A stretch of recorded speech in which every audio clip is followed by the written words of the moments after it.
everybody. Uh, mm. Eh. Hi, Mater Zoo. What are you doing? How are you? I'm streaming at a weird time for me because I generally try to stream around 11 p.m. my time because I'm a weird night creature. Um, but we have plans to play. Oh, you just woke up. But the boyfriend and you are watching your favorite league team. Oh, cool. That's nice. Hopefully they do well.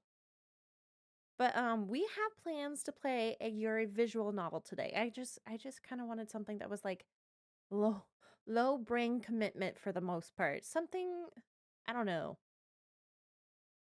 how to describe it. A story but without being overly it looked nice when I was looking at it on Keymailer. And since it's from Keymailer, I got it for free just as a disclosure for when maybe I eventually put this up on YouTube. Um Sorry, my mouth was dry. Let's see here. What other things? If you're not in the Discord, you may not have seen this, but I actually did kind of a silly, impulsive thing and audition for a casting call on a game trailer that looked kind of like in my kind of niche of games, like historically, you know, farm sim. I won't exactly say what it is quite yet. Um, but I think it looks good for the most part. Does it maybe need a little bit of polishment? Maybe. But I mean, it's just a casting call for their trailer, so obviously things are still in the works. I think it has potential. And I was like, why the fuck not? Try to be a part of a genre that, I've historically loved throughout my whole entire life. Am I any sort of good? Oh, I mean, I don't think so, but we'll see how the dice falls. Or the cards however that saying goes. Let's see here. What other things? Besides that, I've been thinking I've got a lot of things. I got a lot of things. Um, let's see here. I have been thinking about what I'm going to do with my Twitch payout and my uh campaign payout that I finally got. I don't know exactly when I'm going to be getting the Twitch payouts part. Um, I should qualify for the next upcoming one, but I don't know if it has to like hit the check date first. Because if so, the check date has already passed. So we shall see. Um, but I was thinking about getting Kingdom Come Deliverance 2 with it, but I have also there are so many things that I could be doing with it. For one, I know my brother offered to help pay for an M.2 um for my PC, but I don't know if since I technically have enough to just get one my own, if that would be the best thing to do. I mean, he would have no qualms, I don't think. But it's more of like what I want to do. But if I do that, I'm basically not going to really be able to do anything else with it. And I also have to think about how my cat has kind of been struggling with her arthritis really bad recently. And I've been debating whether or not I can call the vet about that or if I should just wait until it warms up and see how she is, because it's really the cold snaps are what really do her in. Um So I'm thinking to see how she does when it warms up back again and see if her arthritis feels a little bit any better before I make any decisions about what to do there. I think if she does not, that's going to be the kind of like the main caveat with all this. I think so you won't be oh you no, you're fine. You're fine. You're good. I appreciate you being here anyways. I'm going to type this out just in case you can't see this. I mean, hear this. There we go. Anyways, I think that's kind of going to be the whole entire crux of everything is that I'm going to see how my cat does before I decide to spend any of the money I'm going to be getting in on any fun stuff or stream stuff. So that way I don't have to use the credit card to call the vet. Hi, Painter. How are you? How's your day? Mine's okay. Mine's fine. We have plans to play a I just now realized it's been really quiet this whole entire time. Because even though I have it set to not, close. Oh god, that's way too loud. There we go. Despite me not having my PS5 set to deactivate when it's in the background, it still does it.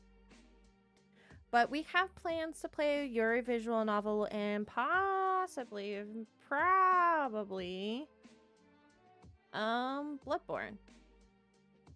Depending on how we feel. And by we, I mean kind of mostly me, but also kind of chat. I know chat's probably going to be down for, like, really anything, but it's... a lot of it has to do about how my mood is. Anyway, we're going to shift on into the game, and I hope everybody has a good time. I'm good, just driving like 26-degree weather. Is that in Fahrenheit or Celsius? I don't remember if you're in the United States or not playing. Because if that's in Celsius, that's pretty warm, isn't it? Yeah, that's really warm if that's in Celsius. Okay.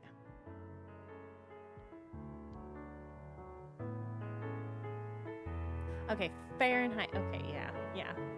Dude, I'd much rather the 26-degree weather than what I have right now. Let's see here. What temperature is it right now? It is 11 degrees right now. Overnight, it was, I think, 6. And with wind chill, that was probably in the negatives. It is fairly cold. Come on, you stupid fucking close the ad. I don't want the ad. Though luckily today is supposed to be our last day of like super cold temps. It is supposed to start warming up Saturday to be above freezing. I'm so excited. You couldn't feel your do you not normally get cold weather? Because I feel like if that's like an overlook on your part if you do normally get cold weather, because like you should have gloves. Anyways, I think the art style for this is really cute. I might turn this up for me. Please, for the love of all that is holy.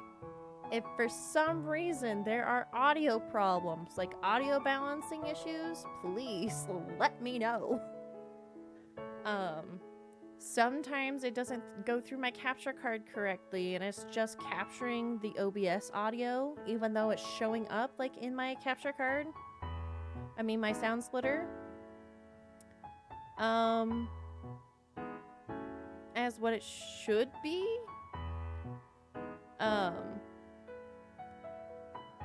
Sorry, I got distracted because I heard my own voice there for a second. What was I saying? Oh, yes, even though in my sound splitter it's showing up as it should be, that doesn't always necessarily mean it's actually what it's outputting. So, we'll fucking see. Anyways, I don't really know much of anything about this, other than there's Yuri. The main character is the girl with the fox ears, if I recall. I think those are fox ears. I don't recall. What are you up to? What the fuck was that noise? Hold on. Now, how does this work? That's okay. I thought for some reason like a sound alert of mine had like changed or something. Music cues. Hey, hold on. No, go back. Now, how does this work? Enables track titles to be displayed in the corner of the screen whenever music changes in game. Oh, interesting.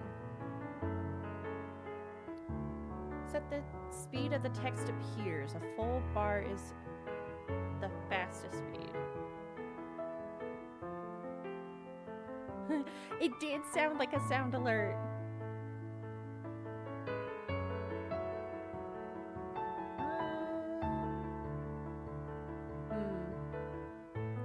It's nice that we can change the font and the size.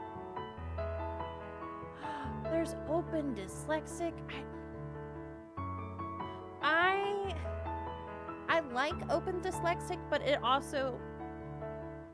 is an affront to my eyeballs. I do not like it aesthetically. It hurts. I don't know why, but it hurts.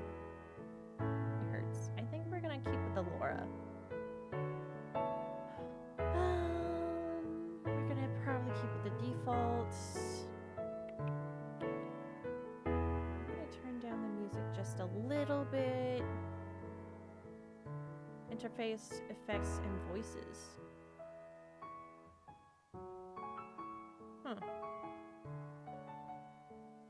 Why isn't it letting me enable them? Music volume is slightly lowered while voices are playing. Oh, okay, so the grayed out is what's enabled, I'm guessing? Okay. Okay, this is nice. Studio Elan.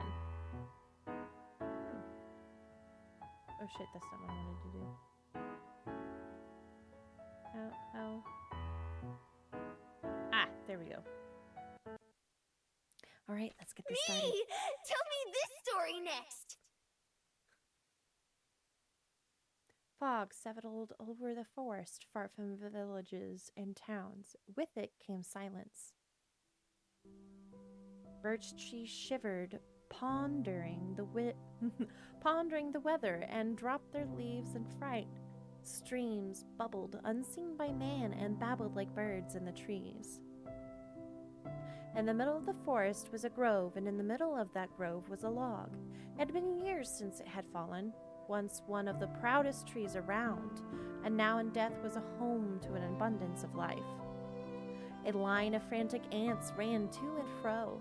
Mushrooms, cloud-like and pillowy, sprouted across one side like a footpath for fairies. Nearby, an old toad flopped contentedly in the mud. And inside the deep, damp hollow of the tree, something slept. A traveler strolled into the grove.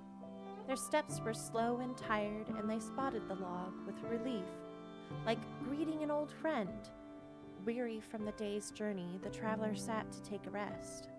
Whoosh. With a scrabbling of nails on rotted wood, a shadow bolted from inside the log to the tall grass nearby. The traveler watched the brush rustle as a faint patch of fur appeared within. "Hello there, friend. Didn't mean to disturb you." "Hi! Say hi, Mama Ruin!"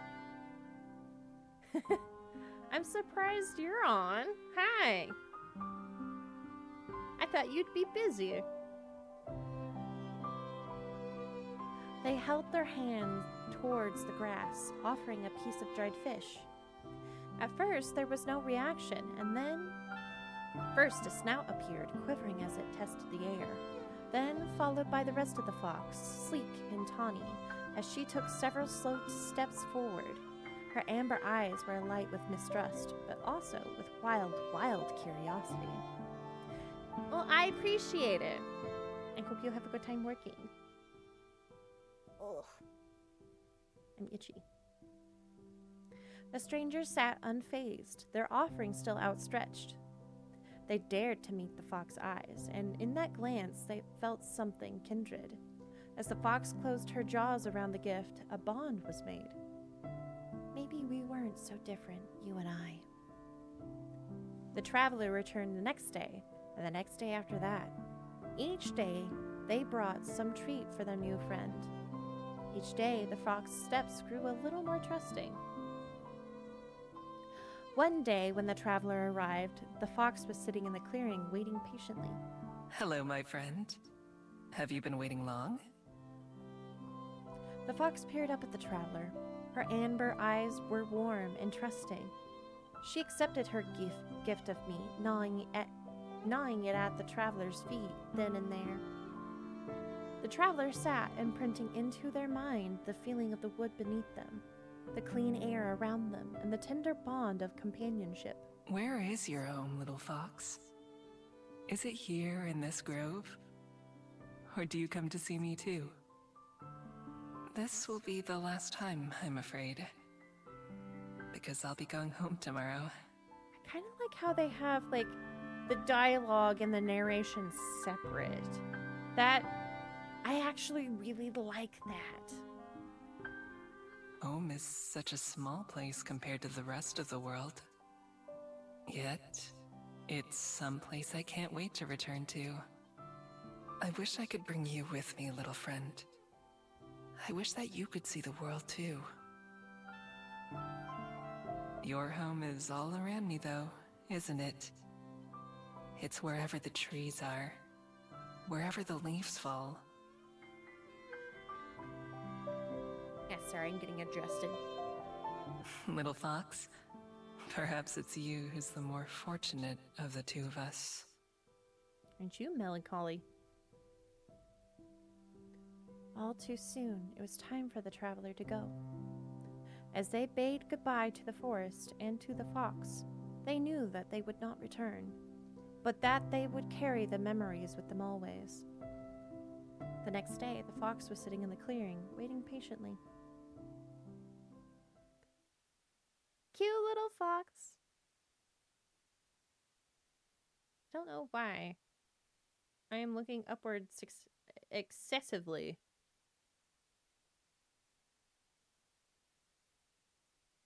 There, maybe that will help. We've now docked at Wellington Skyport. Thank you for flying with Kiwi Airlines, and we hope to see you again. The intercom's announcement is muffled in the closet where I'm hiding, just like the chatter of the seatbelts and the chattering of passengers getting ready to disembark. I wiggle around impatiently, sore from crouching in here for I don't even know how long it's been. Hours for sure. The last few minutes always feel like they take the longest. A parade of footsteps begin to pass by outside my door. It's time. I listen carefully, waiting for a gap in the crowd. When it comes, I stand up and push the door open in a single movement. I give a wink to the shocked-looking lady that I stepped out in front of. She doesn't even have time to gasp before I'm out of her sight. Humans, they're always kind of slow. I nod at the smiling attendant as I pass her by, and then throw my hood up to cover my face. It's been a while since I last flew, but it doesn't seem like things have changed much. It's always been harder to sneak on than it is to sneak off. I follow the crowd to the end of this walkway and step out onto the ground. After a long stretch, I take a deep breath and savor the fresh air after being stowed away for so long. Hello Wellington, Skyport, New Zealand. I made it. My breathless voice joins the pleasant hum of the Skyport. A few clouds drift lazily overhead, almost within arm's reach. The sound of the waves rolling onto the shore is like a lullaby. It makes me want to burrow into the sand and take a nap. But I can't. First, I need to get out of here, and there's one more challenge ahead. Up ahead, the snaking line of passengers splits as people are funneled into a few security stations. While I'm too far back to hear what the guards are saying, it looks like they're examining a little booklet for each passenger, traveler before letting them pass. Humans sure like processes and procedures. I definitely don't have a booklet like that. Glancing around, I hope to find another way out. An open window would work, or even an unguarded exit. Be sneaky when I need to be. Unfortunately, it looks like the only way to leave is to go through security. Without any other option, I join one of the lines and prepare myself. I'll have to do this the old-fashioned way. The line moves briskly as passengers are cleared one after the other, and I'm almost at the front of the queue before I know it. As the passenger in front of me approaches the booth, I listen closely. Good afternoon. Passport, please. Right here. It's good to be home. I'm sure. Welcome back. He stamps something in the man's booklet and then hands it back to him and continues on out of the skyport. Next. Speed. I don't know what they do to people without any papers, but I don't want to find out. I'm sure it involves lots of questions, being escorted around and other unpleasant stuff. Casually approaching the gate, I put on my brightest, friendliest smile while keeping a slight distance. With my breathing steady and tail calm, I'm sure I put on a convincing Passport, act. please. Of course.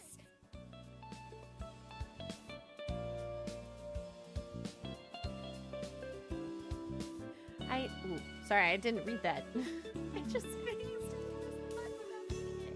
Instead, I grabbed the useless, clunky phone that I've been carrying around and let it clatter to the ground at the guard's feet. As expected, he bends down to retrieve it. Oh, let me get that for you. I make a run for it, bolting ahead and rushing past the security booths as quickly as I can. Hey, you, wait! Stop! By the time they realize what's happened, I already have a few seconds head start. My inhuman speed combined with the natural chaos of the skyport should also buy me a bit of time. Still, I've got to get them off my tail.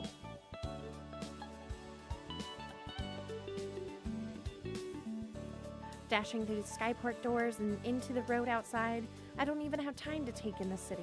Without stopping for a breath, I run into the narrow streets while weaving between cars and shocked bystanders. Being seen by so many people like this is annoying, but it won't matter by tomorrow. Putting the thought out of my mind, I vault over a low wall into the nearby alley and land in a crouch. At a sight, but for only a moment, I close my eyes and relax my muscles. All feeling disappears except for a slight warmth against my neck. My secret weapon. The unremarkable looking necklace is one of my only possessions and by far the most important. A certain one of the beads strung around my neck begins to heat up in response to my will, a soothing warmth flowing through my body. My hands and feet begin to morph first, the fur chasing up my arms and legs as they distort and shorten. This sensation was so bizarre the first few times I tried. It's amazing how it's become second nature by now. Closing my eyes, I let my body and head shift and turn. The face is always a little uncomfortable, my once human face changing and lengthening into a snout with some difficulty. Process complete only after a few seconds. I open my eyes not as a human, but as a fox. I dart away without waiting, far quicker on 4 legs than I ever could be on 2. Obstacles like the stack of garbage cans ahead would be a pain to get past as a human. But instead, I'm able to flip between the gaps without slowing down. That's her! I know it! How do you know? How do you know? Sounds like the security guard hasn't given up on me yet. I pick up the pace, running as fast as my paws will take me. As heavy breathing gets farther and farther away, and in just a minute or 2, I know I'm safe. I don't know where I am, but it's not like I knew where I was when I started running. I almost feel bad for the guy who was chasing me. He never stood a chance. Even in the crowded city streets, there's no way anyone or anything can outrun me. The wind just wishes it could keep up with me. Comfortable that the danger's past, I slipped into another alley. Once I'm sure I'm alone, I close my eyes and concentrate on the form I want to take once more. The familiar flowing warmth runs through me again, my body stretching and deforming at my command. A few seconds later, and I open my eyes to glance at my hands. Better luck next time. Brushing the dust off myself, I nonchalantly stroll out of the alleyway and back into the street. The odd person walks by this errand or another, not paying attention to me, just like the way I like it. Left, Just the right, way I like past it. turn, left. Mapping out my path in my head, I look for a way to the main roads. It'll be easier to get my bearings there. Pick turns at random without any real destination in mind. When I decided to make this journey to Wellington, it was pretty impulsive. I'd heard another pair of travelers talking about it and how beautiful a city it was. At the moment now to take in the scenery, I can see they weren't wrong. The streets around here seem like a mix of homes and businesses. Everything is very colorful. Even the brick walls are covered in pictures and paint. In the distance, I can see green hills that are lined with houses, as well as green hills that are completely empty. There are a lot of hills, now that I look around some. From just a few streets away, the sound of pedestrians busy intersections floats my way. And I head in its direction, taking shortcuts through yards and driveways when it's convenient. In one lawn, a big dog growls at me as I walk past. But when I transform and growl right back, he tucks his tail and runs away. Dogs and I have always had an understanding. After squeezing through one last narrow side street, I finally emerge onto what looks like a main road. There's no cars here, but tons of people on foot. There are brightly colored signs and decorations on most of the buildings. In the middle of the street, there are fountains and benches and trees and all kinds of stuff. The best part is the variety of stores. When I stroll past a few of the windows and peek in, I can already tell that I'll be able to do most of my shopping around here. There are stores with food, with clothes, and with just about everything else. I don't have any money on me, but that isn't exactly a problem. Never gonna give you up, never gonna let you down, never gonna miss an ad break unless you're subbed or have turbo. Have a good time in the ads, guys. I'm gonna take a short second and get some drink. My water, I did not rinse out my cup well enough, and so my water just kind of tastes like the flavor I had it in last time. Oh, you know, I read that ad break really late. Welcome back, everybody. If I had noticed that there was an ad break sooner, I would have waited. My bad. Let's see here. Give me 1 second. Close that, close that, close that. Here we go. Anyway, I don't have any money on me, but that isn't exactly a problem. What is a problem is that it's too crowded. Dodging a couple of security guards is one thing, but trying to escape down a busy street with lots of people could be too much even for me. I'll just have to remember where this place is and make another visit later, after all the shops are closed. Then a man in a bright coat hurries past me, talking loudly on his phone in a language I don't recognize. He's so distracted that he doesn't even notice when his wallet falls out of his pocket and onto the sidewalk. I notice, of course. Seeing an opportunity, I zip over and snatch it up, prying open the black leather pockets I find. Score! A couple of bills and what I figure is the local currency. I slide the money out and into a pocket of my jacket. By now, the man is so far ahead that he's almost out of sight. I have to hurry to catch him to give him back his wallet, and he barely even says thank you. I should have just kept the whole thing. It's only fair that I get a little something for myself, since it's not like he would have ever gotten it back without me. I head back to the bench and inspect my prize. A blue bill and a brown one. These feel sturdy, nothing like the paper I expected. 1, 0, 10, and 5. So 15. Oh, 15 isn't much. I definitely should have kept the whole wallet. Oh, well, at least this should be enough to buy myself something to drink. The thirst is starting to get the better of me, as I haven't had anything since I snuck onto the airship. Following my nose, I walk down the busy street until I find one of the many cafes lining the path.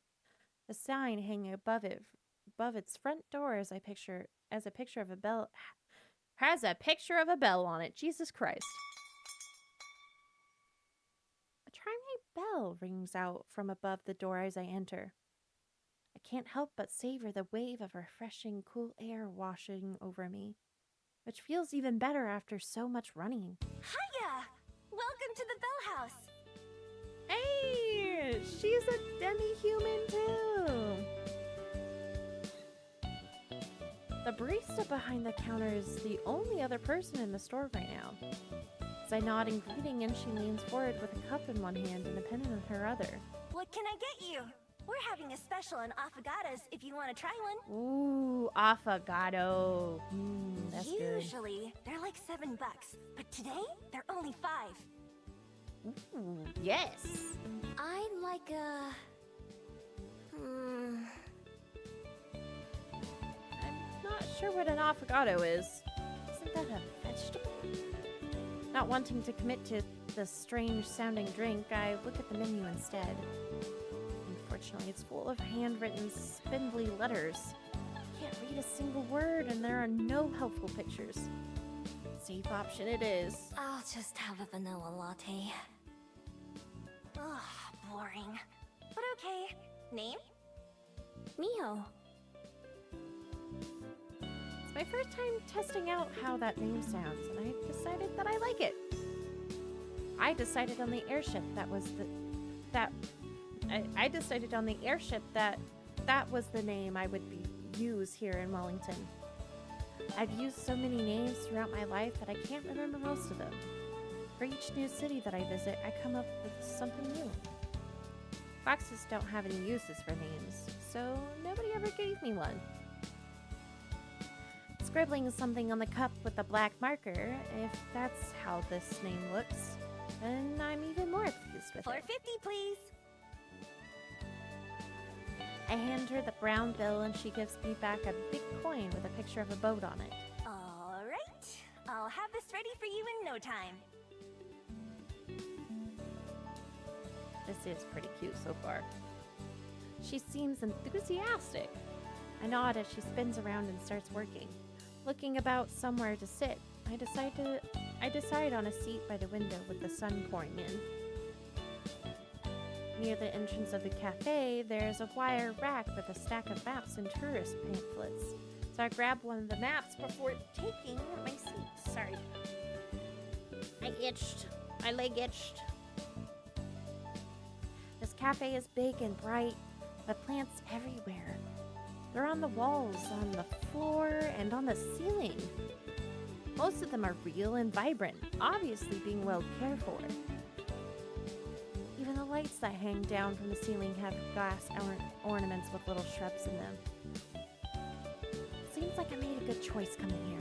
Any place with a bit of nature in it is more comfortable to me than places without. I guess I should find a place to stay. Looking down to the map I took, I traced the path I made from the port to this cafe. It's useful, but it doesn't really tell me anything helpful about the houses in particular. I'll need to find a higher vantage point.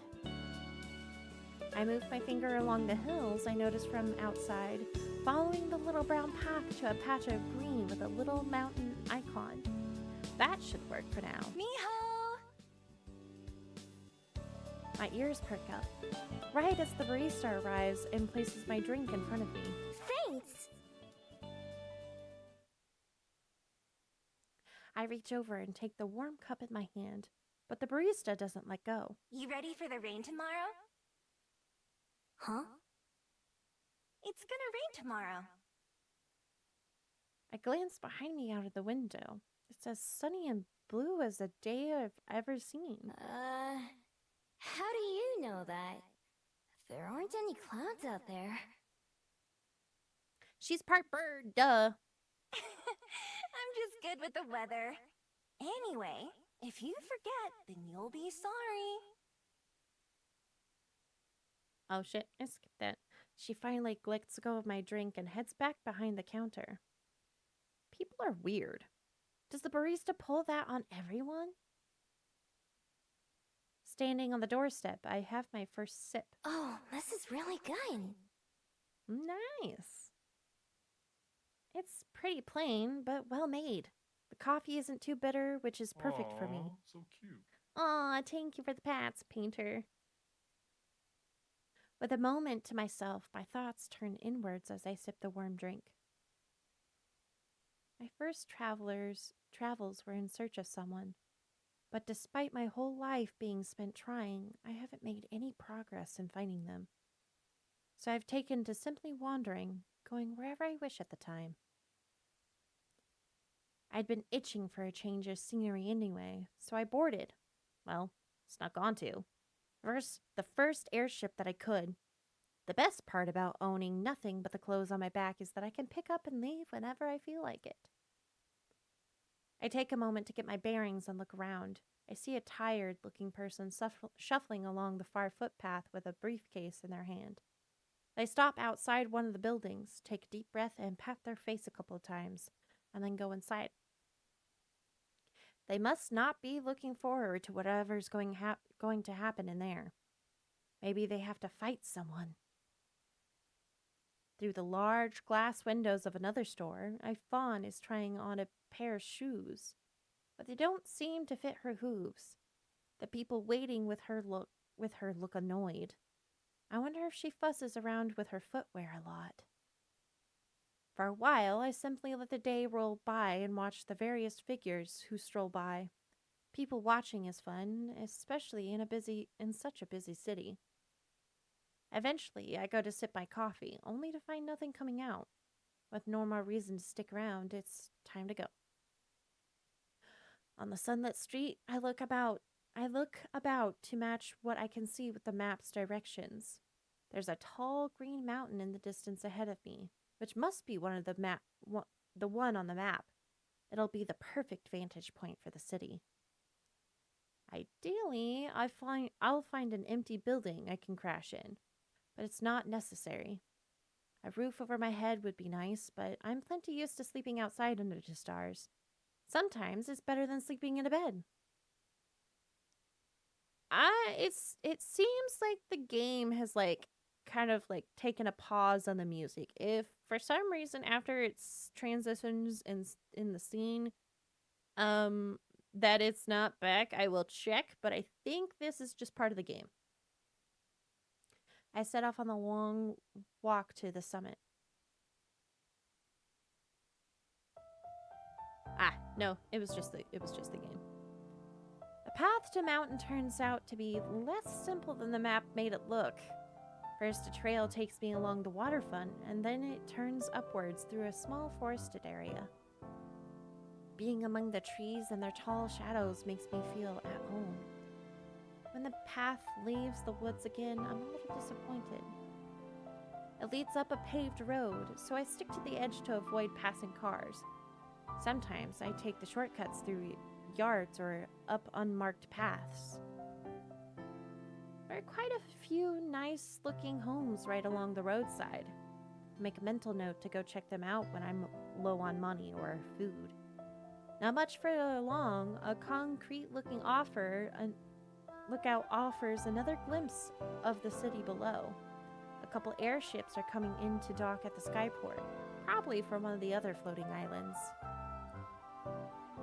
There's still a ways to go to the top of the mountain, but luckily, the walk has been easy so far. I wouldn't even consider it a hike. Eventually, I reached the final stretch of road. I can see where it curves ahead to the summit, and I hurry to the end. A metal railing spreads out like a crown on top of the mountain. As I go to toss my empty cup away, a pair of chattering tourists pass me by. How far is it from here? Oh, about an hour from the base of Mount Victoria, so a bit further from here. Mount Victoria. I'm glad to know that what this place is called. I say the name out loud to help commit it to memory. Standing at the edge, I'm treated to a wonderful view of Wellington. The city forms a crescent moon shape around the bay, which glitters like a sapphire from up here. The sun is starting to set, and that makes the water even more shimmery. Even more airships can be seen coming and going. I think that I can even see the edge of the floating island we're on, miles out in the open sky. I survey the city, using the skyport as a reference point. From up here, what felt like such a long chase really doesn't look far at all. If I strain my eyes, I think I can even see the coffee shop from earlier. What was it the barista said it was called? The Bell House? It's kind of tough to make out the details. My hearing and sense of smell may be great, but my eyes aren't that much better than a human's. And I know it's something useful. Look! Is that our house? Probably. What can you see from here? I see Dad's car! Not too far away, there's a little kid who's using a pair of metal tubes attached to a post. His mom is helping him aim it at the city. It must be something that improves your vision. The moment the kid and his mom leave, I hurry over before someone else can get to them first. When I press my eyes to the same spot that the child did, though, all I can see is black. I try moving it around, but it doesn't change. Is this thing busted? No, honey, it's coin operated. You have to pay for it. Some text is printed on the side. I have no idea what it says. There's a small slot, though, with a picture of a coin next to it. Lucky for me is the coin that has a 50 on it. I put the coin that I received from the barista into the slot and spin the lever. The machine eats my coin, and then I put my eyes to it again. Yes! Everything looks much closer now. Even the trees on the other side of the hill appear in crystal clear detail, like I'm standing right next to them. I aim the viewing glasses at the city and look around, trying to find a good place to rest for the night. Houses are a no-go. Even if they look empty or abandoned, you can never let your guard down for a minute. Same with most shops. I don't have enough money for a hotel, and I won't risk sneaking into one of those either. As I'm studying the sights, trying to memorize as much as I can, There's a clicking sound, and once again the view goes black. Stupid machine. I smack it a couple of times and check again, but I still can't see anything. Well, whatever. Looks like I'm sleeping outside tonight. Guess this place is as good as any. I head back down the trail a little bit and veer off into the underbrush. Well, I hope you do it as an animal because I feel like that's going to be much warmer than as a human. Not perfect, but it'll do.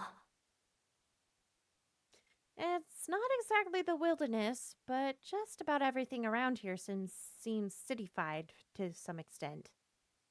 Usually when I make it in, I prefer to find a place far from other people. A place where nobody will find me.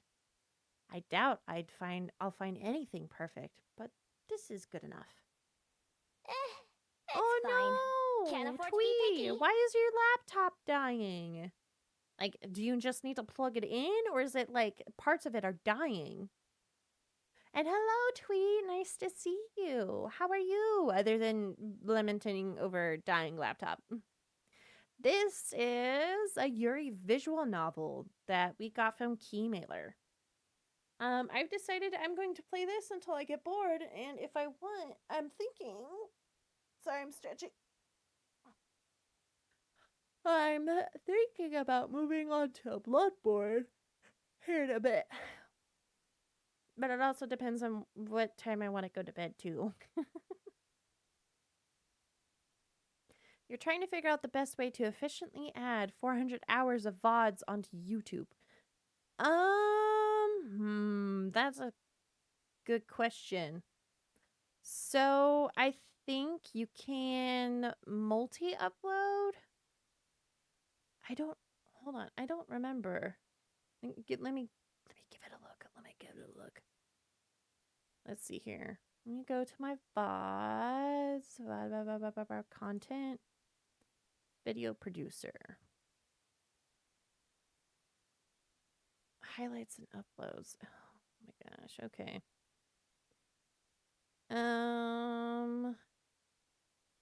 Let's see here. If I click on this and click upload. No. That doesn't work. I know. Maybe I'm only thinking of clips then.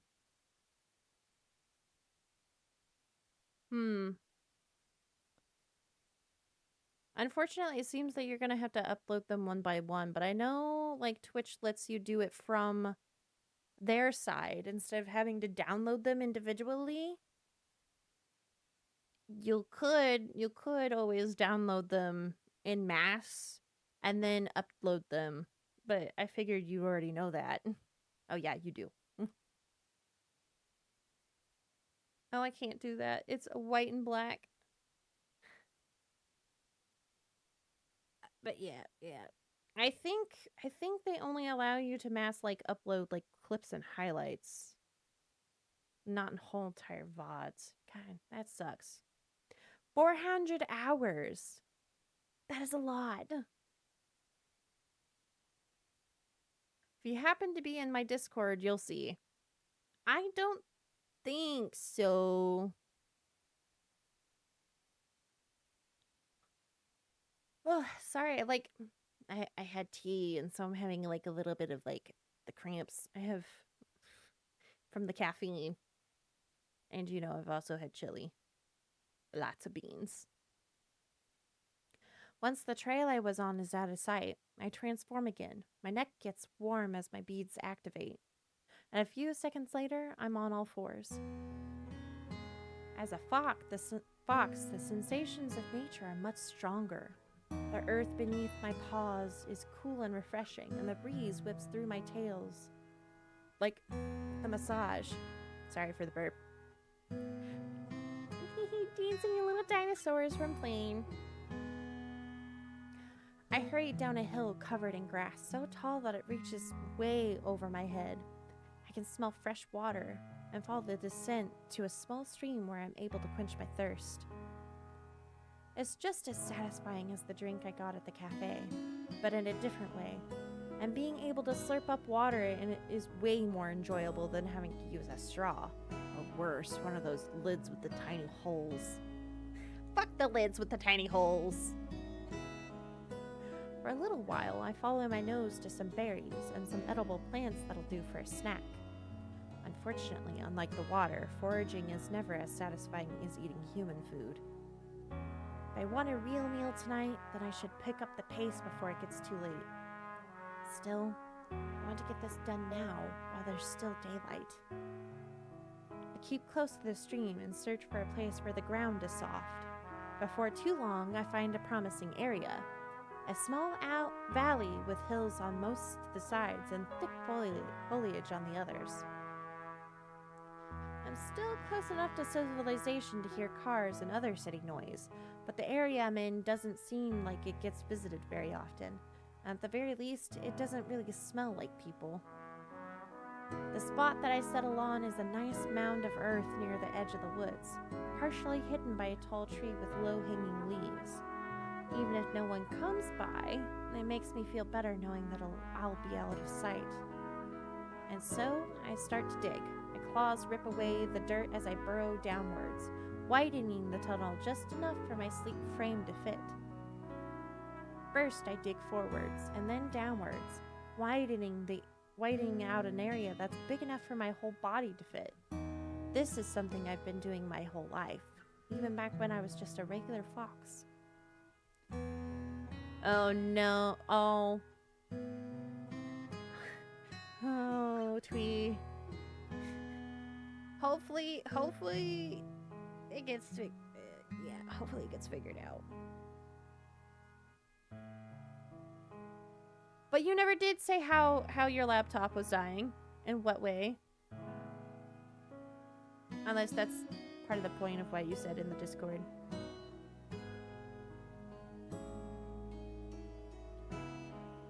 I think that's why I don't mind too much compared to sleeping inside somewhere. It just feels right to me. Because you don't know why it's dying. Oh, I get that. What is it doing, I should ask then, since you don't know why it's dying?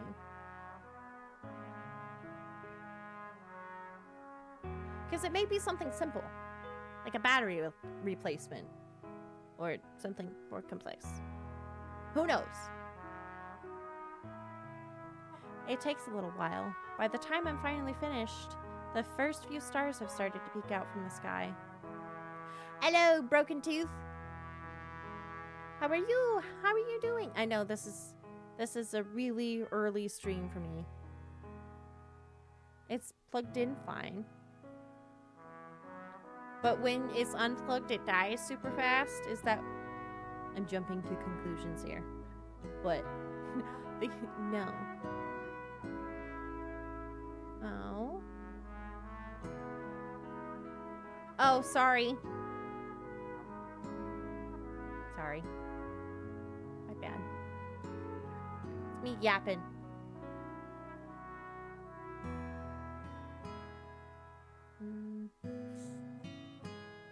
Sorry. First few stars have started to peek out from the sky. I shake myself clean of the dirt that sticks to my coat and then transform back into my human form. Spread this here, a couple of branches here, some leaves there.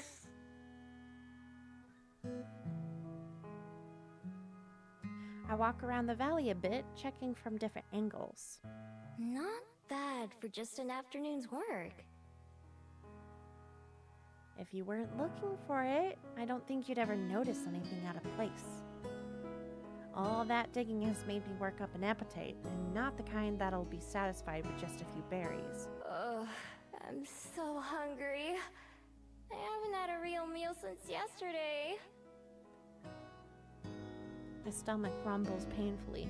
I've been so busy since arriving here in Wellington that I kind of forgot just how hungry I was. So everything crashed. I tried to reopen Chrome. Chrome turned bright and the background turned black.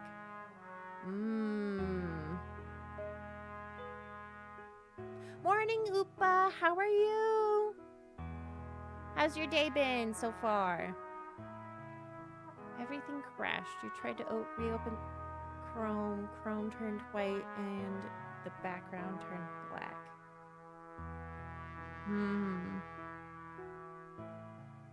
I know some laptops, when certain components are dying, they make a beeping noise. But it also varies on, like, the laptop, if I remember right. So that kind of crash almost tells me, like, it might be... It's something... I think it's something to do either with RAM or maybe CPU. I'm assuming it does that with all the applications you try to open and not just Chrome. Probably a doobie from 2020. I feel you there. I have a laptop that I bought back in 2015. I'm looking at it right now, and every single time I try to open it and turn it on, it just beeps like a fucking fire alarm. Ugh. You just forced it to sleep and restarted.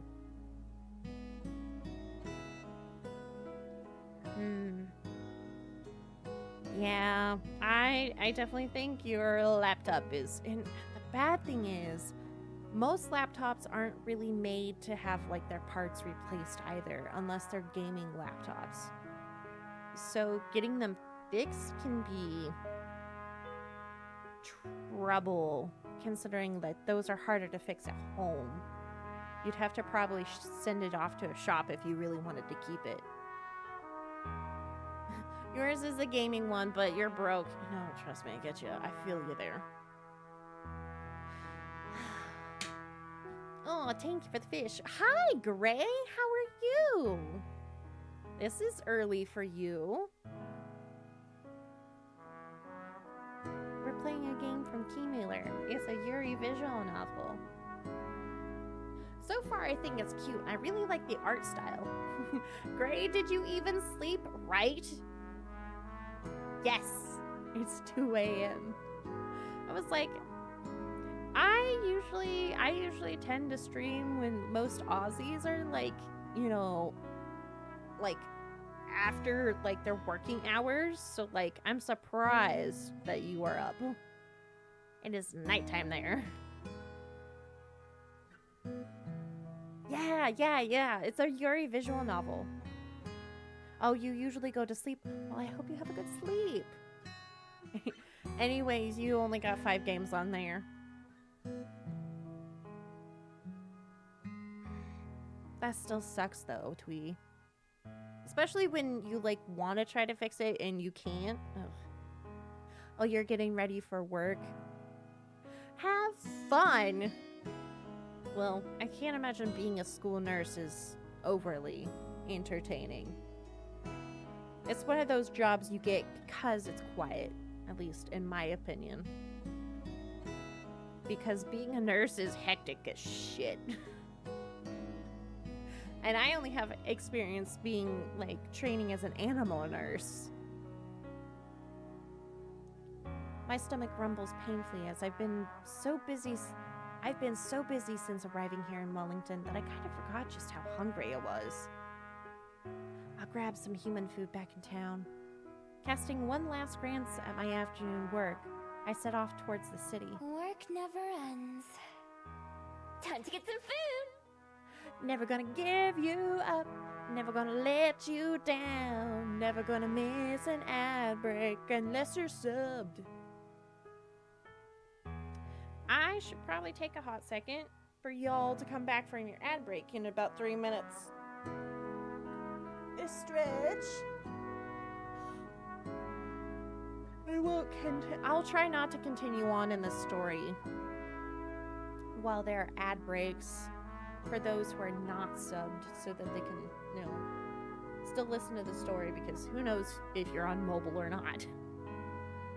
I also have noticed that I need to super glue the foot pad of my mic stand to back onto my mic stand. Did I just call it a nightstand?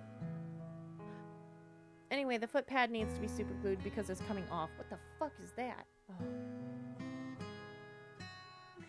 I have this sticker that I had on a bottle sitting here on my desk, and I had like rolled up some like museum gel, really used museum gel on it, just like a tiny dab, and placed it on there so I could throw it away later. And I forgot I did that, and so when I looked over, it looked like a bunch of fucking snot. I wonder. Oh, can we save it here? Oh, nice. That's good to know. Sorry, when are we done? We're just waiting on ad break.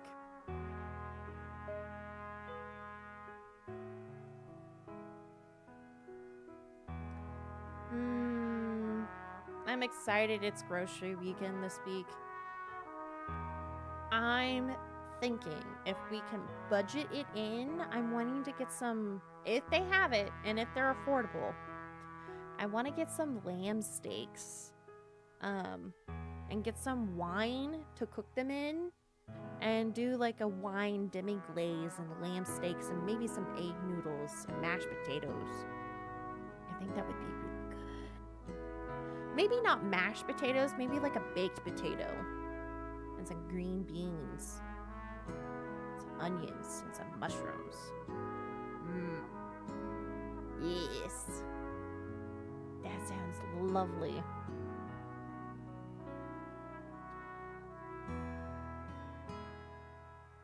Hey, welcome back from the ads, guys. Now we can continue.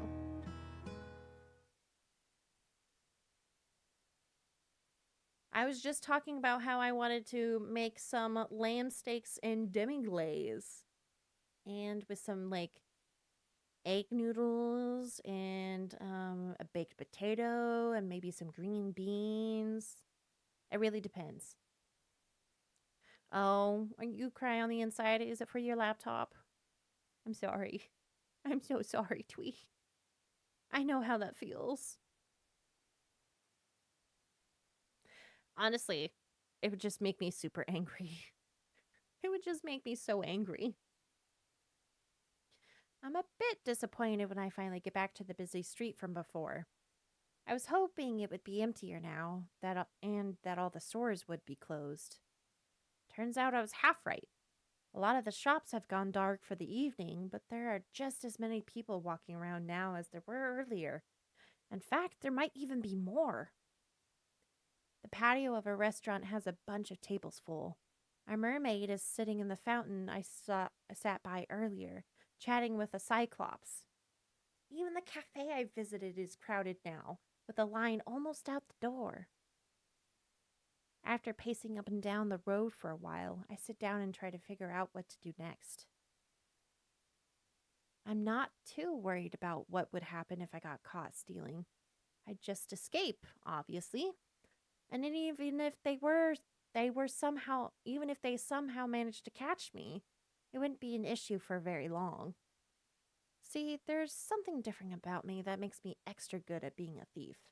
It's not just the skills I've practiced over the years, like picking locks and sneaking around.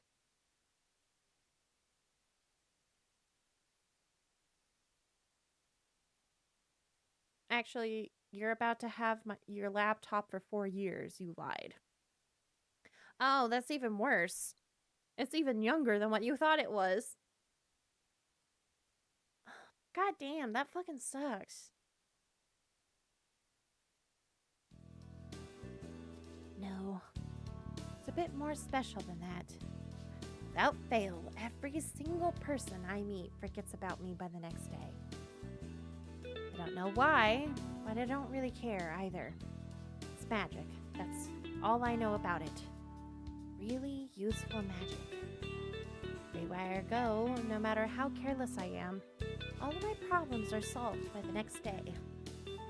That doesn't mean there's no danger.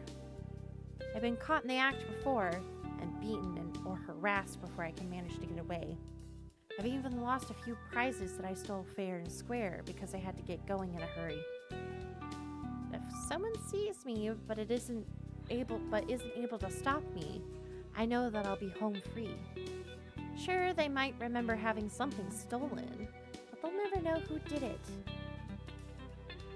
Almost makes things too easy.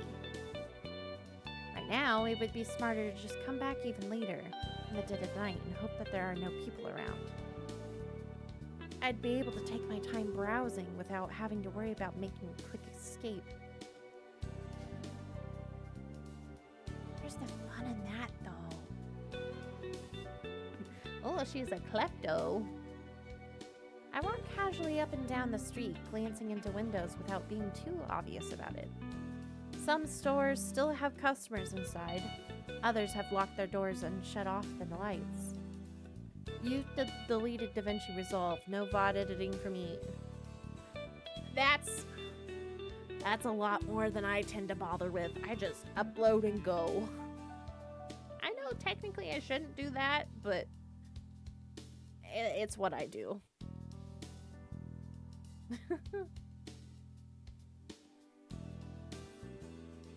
Hopefully, I hope it's just like Chrome having an issue and not your whole entire computer, like all your programs. Yeah, it's because you have 20-hour VODs. Yeah. Yep, that would do it. Most of the restaurants are still open and are only making me hungrier. Stealing from restaurants is a bit much even for me, though. I've tried it before, but the cluttered kitchens as well as all the tables and chairs make it hard to get around. Plus, I've learned the hard way that there are plenty of hot or sharp things for angry cooks to throw at you as you try to make your way out. You haven't touched those yet, by the way. Yay, procrastination! Instead, packaged and pre-made foods are my best friends. Things that I can grab multiples of at once and stuff into my pockets. If I'm really lucky, I'll find a place with refrigerated sandwiches or salads, or sometimes perfectly good hot food that gets thrown out. You wouldn't believe the kind of stuff that's available if you don't mind sifting through the trash a little bit. It's not a deal, of course, but a hot meal is a hot meal. I know plenty of foxes who have eaten much worse. Target spotted. Yay, big files! It's perfect. A small convenience store. Snacks lined up behind the front window. Even better, the shops on either side of it are closed too, so there's not many other people in the area. Locked, huh? Not surprising. I head down a nearby alley and find the back door, which is probably where they bring in new products. The alleyway is dark to begin with, and with my dark clothes to help me hide even better. I glance around the alley, glad like always for my excellent night vision. Nobody's watching. Nobody's even around. I pulled my hood up over my ears and tucked my tail between my legs, leaning against the sturdy door. To anyone not looking closely, I'm sure I appear as nothing more than a shadow. I dig around in my pocket until I find my trusty lockpick, and then set to work on the door. It isn't a complicated lock at all, just a regular keyhole. With a click, the latch springs open just a few short moments later. Bingo. Huh? I try to tug the door towards me, but there's a chain on the inside that keeps it from opening very wide. There's no way a human could fit through the gap, but it would be easy for a fox. First, I slink away for a bit, idling on the nearby street like a regular pedestrian. I wait to see if anyone shows up, just in case I triggered a silent security alarm. After about 10 minutes, I decide it's safe. I transform under the cover of darkness in the alley and slip into the building before transforming back. The shop isn't very big, and the receiving area is just a small hallway with a few boxes of soda and candy bars on the floor. I grab a couple of my favorites and shove them in my pockets. I creep into the main area. I make sure to stay low to the ground, trying to avoid being seen from outside. Not exactly hidden, but as long as I don't stand up, I shouldn't attract anyone's attention. I move fast, cramming as much into my coat as I can. Cookies, protein bars, popcorn. I'm not very picky. My coat starts to feel pretty heavy. I grab a plastic bag from behind the counter and transfer some of my loot into there. I also take a few bottles of water and sports drinks from the coolers. Just as I'm about to leave, I spot a few of those coveted plastic wrapped sandwiches that I was thinking about earlier. Yeah, fuck yeah, free food. Oh, dude, I was talking to somebody yesterday on Twitch, and it was Brain. It was Brain, and somebody, I think, did you get Panera yesterday? Playing? Was it you? I think it might have been you. No. Might have been Scenics. Somebody got Panera yesterday and really wanted me. I made me really want Panera McAllister's. Sadly, did not. Oh, I really want some good, like, I want a good sandwich, and I want some Red Bull, and I want some soup. I want food. I want food. Jackpot! I fill my bag with the sandwiches until it's almost overflowing, and then I head back out the way I came in. In total, I was in and out in under 5 minutes. I've got enough supplies to last me several days. Ooh, you would adore a chicken wrap from Walmart right now. I don't know if I've ever had their chicken. You're talking about the ones that come in the hard plastic shells? I like the Southwest chicken wrap. I remember when I was little, my mom used to get us as a treat the pinwheels, like a big thing of pinwheels for everybody. I kind of miss those pinwheels because they used to have like bell peppers in those. Yeah. I really the mustard ones are pretty good, but the Southwest chicken ones are even I think are even better. When I step into the alley, I glance around to both directions, making sure no one saw me emerge from the store. I don't see anyone, but my neck prickles as if someone is watching me. I sniff the air, but don't notice anything out of the ordinary. Nothing that wasn't there before. Still. Suddenly, there's a flap of wings, and a bat flutters past me from out of the shadows. It goes right over my head and disappears from sight, up the street. Oh, that's it? I let out the breath I'd been holding and start making my way back towards the mountain where I made my den. You can download the VODs off YouTube in the future. You can delete your VODs on Twitch. Yeah, you can always download the VODs off YouTube in the future and edit them after they're uploaded, and then republish them. That is a good plan. Fuck yeah. I let the bag swing from my arm as I walk, whistling a song I heard earlier. I'm not able to keep a smile off my face. All in all, not a bad first day. I've got a nice nest, food to spare, and plenty of places to explore tomorrow. There have been plenty of days in my life where I had none of those things. I unwrap one of the sandwiches that I grabbed and take a big bite. Nothing beats the taste of hard work. Man, I hope those wrapped sandwiches are better than ones that you can get in the stores and the gas stations in America, because goddamn, those are ones that are depressing. But good gas station food, I would say probably the best you're gonna get is either Church's Chicken or Hunt's Pizza. Not much gets better than that for gas station food.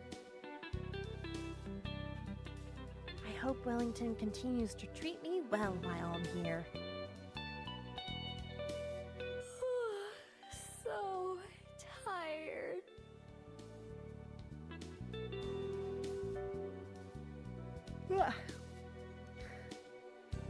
Man, I don't even have the patience for that. Have fun on those 20-hour videos though, Twee. You love the stale hot dogs they have on those rollers.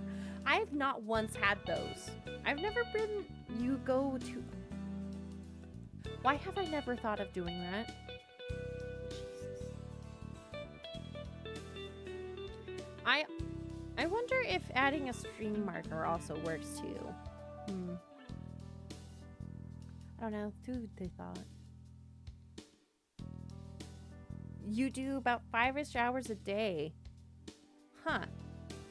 Well, usually when I've never used them before, but usually when I'm like streaming, I have my phone up not on like the VOD view. Not VOD view. I have it open on like regular stream view, but today is like the first day in a while that I've had the stream manager open.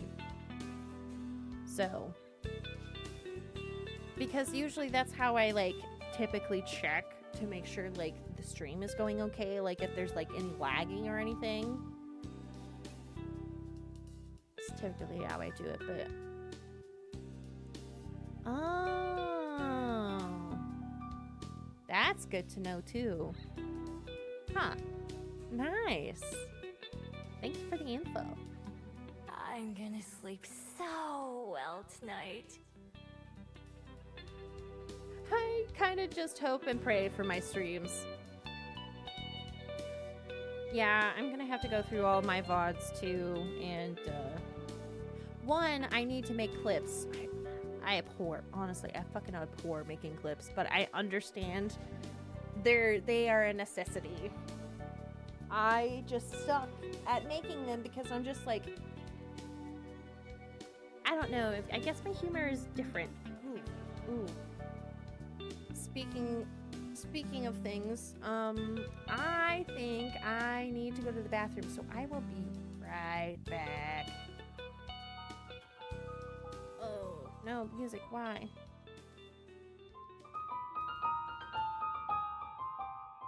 I gotta go potty.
Sorry. My tummy is a little upsetty spaghetti from all the tea I've been drinking and the fiber from the beans. The beans. It's like, what are you doing? Okay. Let's get back to it. Oh, now we're gonna mix music a little bit here. There we go. Let's see here. I unpack everything that I got from the store, as well as the treasures that I always carry with me. My lockpick, my wallet, a few pretty stones. The beans are the culprit. Final answer. Oh yeah, totally just the beans. 100% just the beans. The poops. Oh yeah. They were poop cramps. They were poop cramps. I do have to say, the tea that I got, I've never really been like a huge tea drinker. The tea that I got recently is a totally different brand than what I've ever tried before. It's just the beans. Just trust it's just the beans.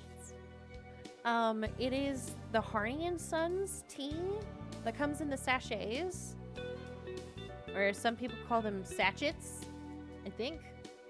I don't know. I've only ever seen the word spelled, not pronounced. I think they're called sachets. But they're in a tin in sachets instead of traditional tea bags. And holy cow, it tastes so good. I've never had tea taste that good. I generally really like Earl Grey tea, but I had been getting the brand that comes in kind of like the kind of like the foil packet with like the normal tea bags. I forget what it's called, but I can see it in my brain. It comes in like a box. It just comes in a box. Yeah, it's usually tummy hurts or the lower gut pain. Yeah, mine was the lower gut pains. Hi, Killzak. Hello. How are you? Welcome in. We're playing a Yuri visual novel at the moment. We got free off Keymailer. It's actually really cute. I'm up at this hour because like I woke up super late and I've been trying to play Elden Ring with my brother so we can play the DLC together, because that's something I've been wanting to do for a while. And I didn't want to try to rush through stream while also trying to get to play with him, because he's on a tighter schedule than I am. So I kind of figured it'd be easier to stream before I went to bed for the day. Yeah, thank you. It's always nice to see you too. But I got Harney & Sons tea for the first time. It comes in a tin instead of like the cardboard box. It is so goddamn good. Like I said, I usually drink Earl Grey. Their Earl Grey is so much better than the Earl Grey I was drinking before. And I also got the hot cinnamon one. And it legit tastes like I'm drinking like how a cinnamon bear smells. Like the hot cinnamon bears. Oh, it's so good. I really kind of like my teas to have like a lot of body to them. You're fine. Yeah, I'm talking a little bit about tea because I just got back from a bathroom break because I was having like caffeine cramps. And totally also not from the beans that I had in the chili earlier. Totally. Hatsune Cinnamon Bear. That sounds delicious though, plain. You're in love with chai? Ooh. I'm curious to see what their chai blend tastes like too, because like I'm pretty sure they have a chai blend, but I would have to order that online because my local Walmart only just like started carrying it. So I'm really curious to see like what actual quality tea tastes like. I'm also interested in Paris tea that they have that they say is very similar to Earl Grey.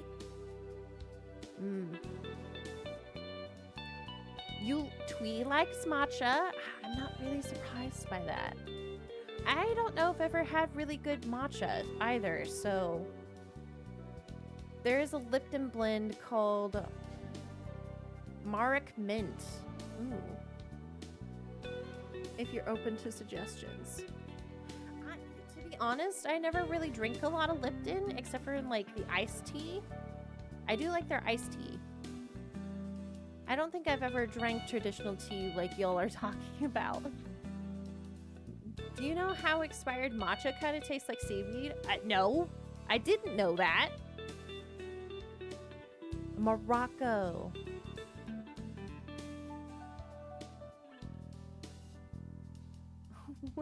What do I mean? What do you mean? Ugh. A headband. My headband is giving me a little bit of a headache. I have to wear a headband with my headset because my hair is super short. What type of tea are we talking about? So I was just talking about like how like I switched to Harney and Sons, the brand. It is a type of tinned tea. And the ones that I get are tinned sachets. And they're both black teas, what I got. I typically like black teas because I prefer the body. Oh, it's not surprising. Well, it's green, and Twee is a tree. Twee the tree, it's all green. I don't know, I wasn't surprised.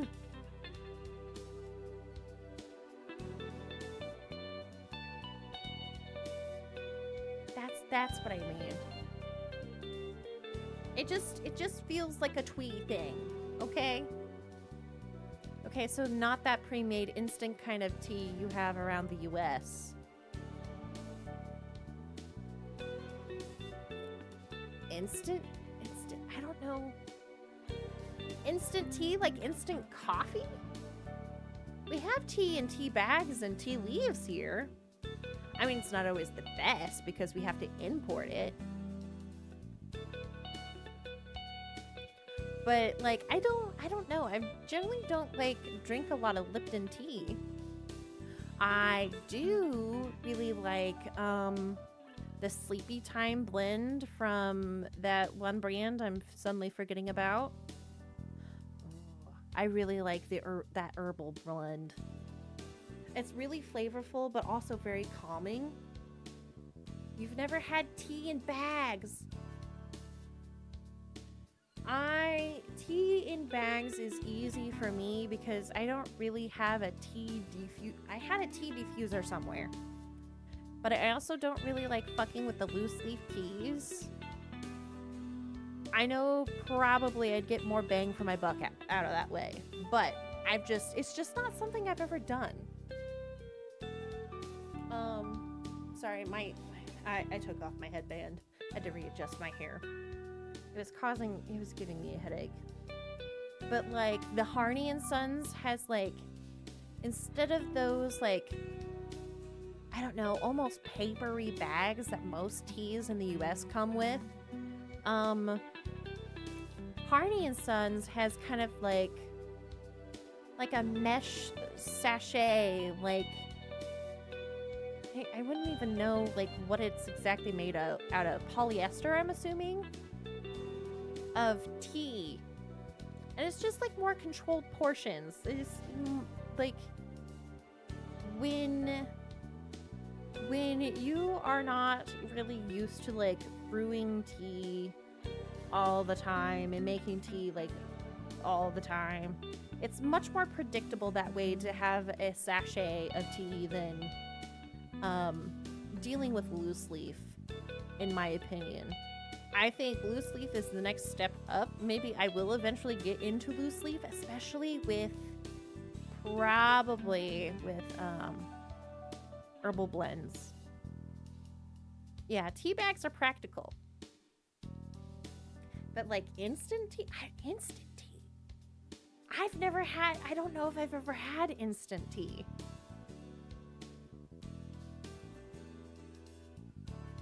I do actually have an electric kettle though. It does not tell me the temperature, but I have figured out by using my candy thermometer that I roughly get the temperature I want to brew most of these teas I get from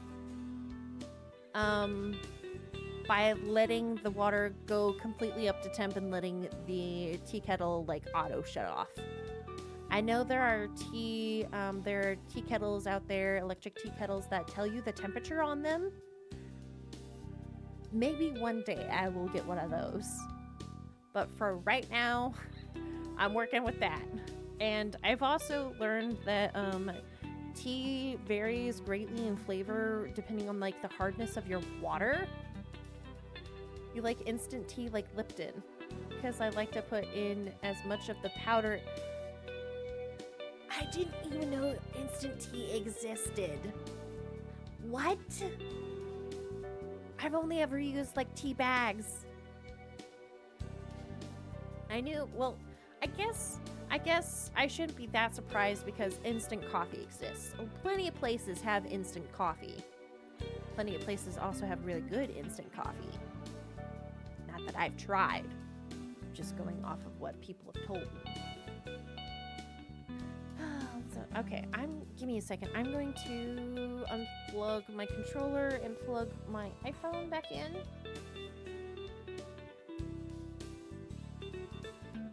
There we go. I think I got it all plugged in.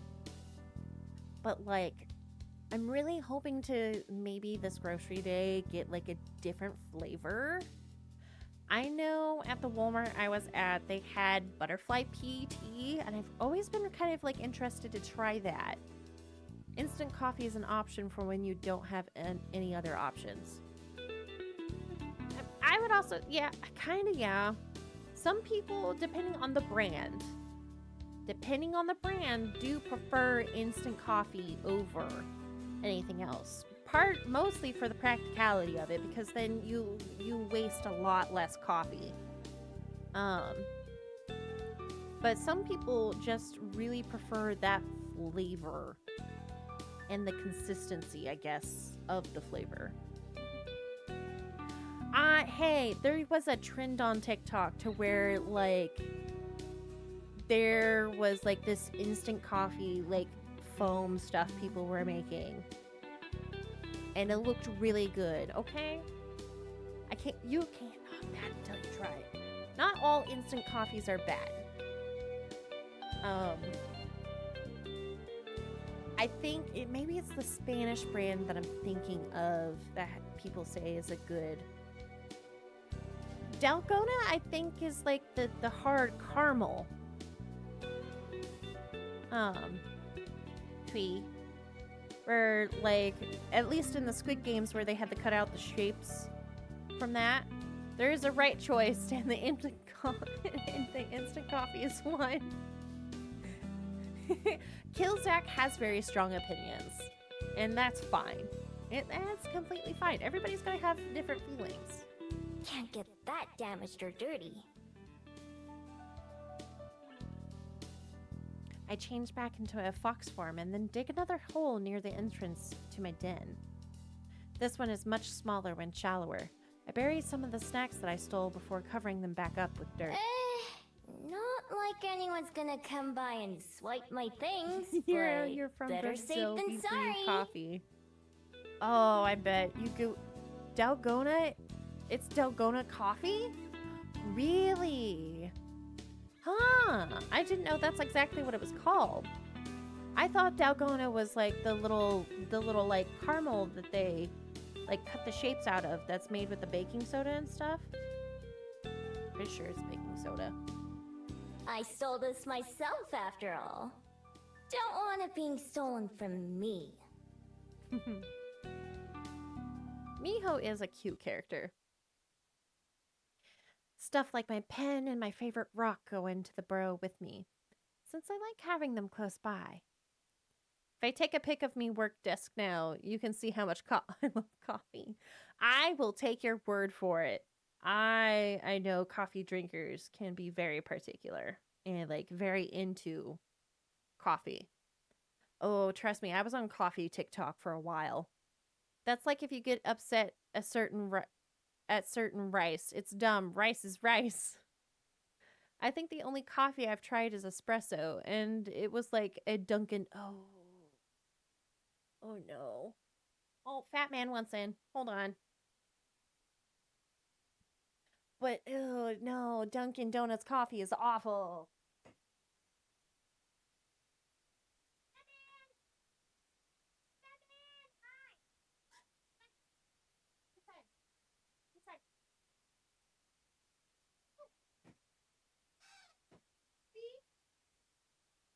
There we go. You have fun outside? No, don't take my chair. No, you cannot have my chair. Hi. Your paws are cold.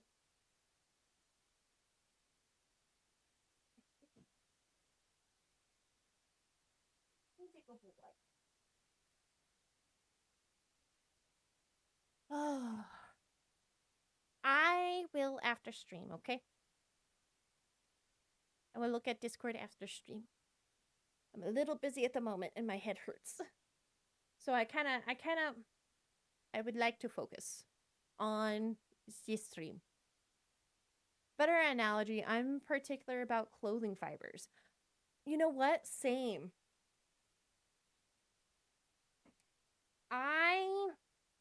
I don't like it if my clothes feel not good. You know? I like soft. That is a lot of coffee paraphernalia. Do you want up there, Bubby? The other day, Fat Man went outside, and when he came back in, like, holy shit. He was trying to snuggle with me, but whatever he had crawled in or under or rolled around in started making me cough. I was like, boy, you are triggering my allergies. He's a good boy. He's a good little lover boy, though. He's a good cat. Okay, I already read that. Once I've gotten everything where it belongs, I climb into the hole myself, turning a few circles before settling down with my tails wrapped around me. From here, I have a perfect view of the stars. I look up the clear night sky through the mouth of the tunnel. I feel bad for all the people way down on the underworld. Can they even see the stars from there? Oh, on a side note, you only have 110 VODs to go through. That's still a lot. That is still a shit ton.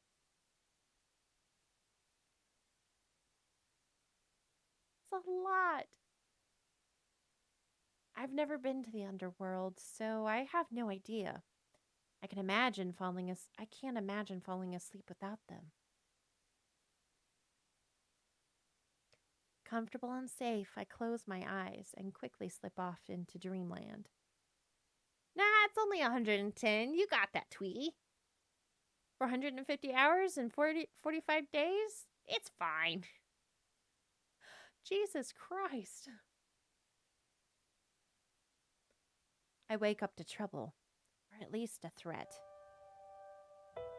I'm sure it's only morning as I peer out of my burrow entrance, but the sky is already dark and foreboding.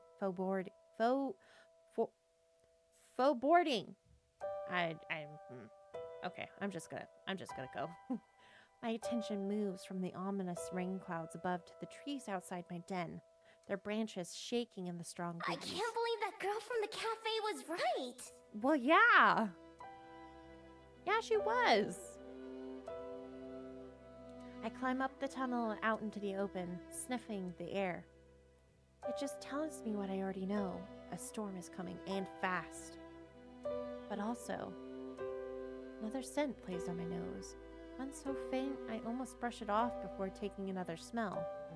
Surely I'm wrong. There's no way that. Lowering my snout to the ground, I investigate the area, and then decide I'm right, and change into my human form and look around. Someone's been here.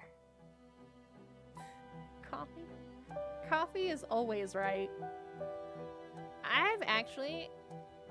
You just need to go through 10 hours a day. With 2 times speed, that's only 5. Oh, jeez. Good luck.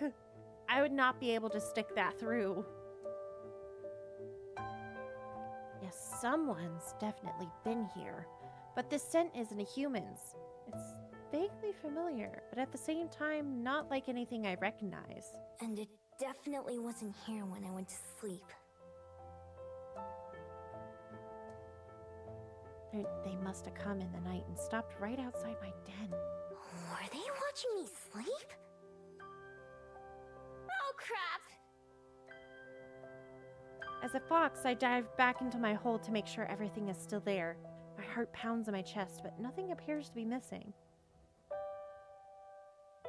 Yes! Okay, so the girl is a person who can change back. They started off as a fox, like a regular fox, but they gained the power to change into human, like a semi-human form. You can pay premium subscription and go 5 times speeds for a couple of days. Is that subscription called cocaine?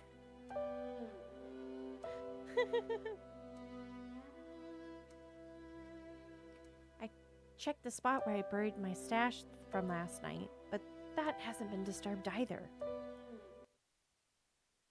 I breathed a sigh of relief.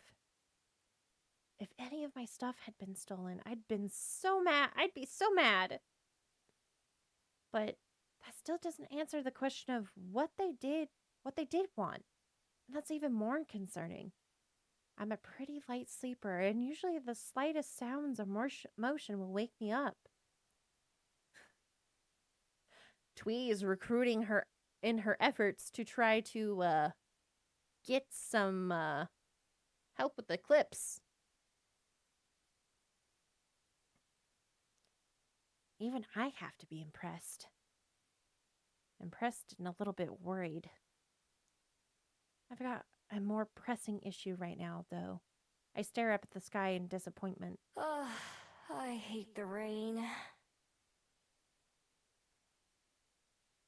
You know what? I have the same problem. I don't know when I'm being funny or not. I can't tell. I found a different place to make my nest and hide my supplies if I'd known this would happen. Instead, both burrows will probably just be piles of mud by the end of the day. I should have found a place with a roof after all. I fill my pockets with my most important possessions and some of the food I grabbed last night.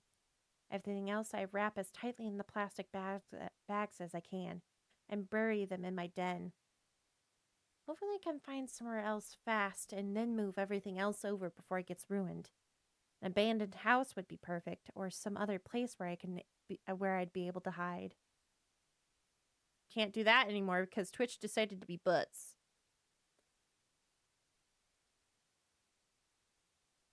Oh. I'm just about to get going when a loud flapping sound overhead catches my attention. I expect it to be a bird, but instead it's another bat. This one is even bigger than the one I saw last night. Its wings are longer and noisier. I can even hear it squeaking sometimes as it flies past.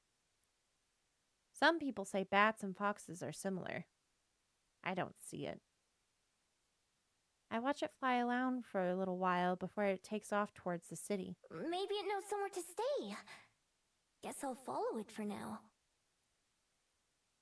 A couple of times it disappears between the trees or just too far ahead, but I always manage to catch back up to it.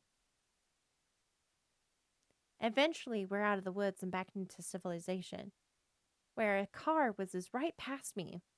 There's a sidewalk here, and other people walking around. Most of them look up to the skies nervously, though, and everyone seems to be hurry. Guess I'm not the only one looking to get away from the rain.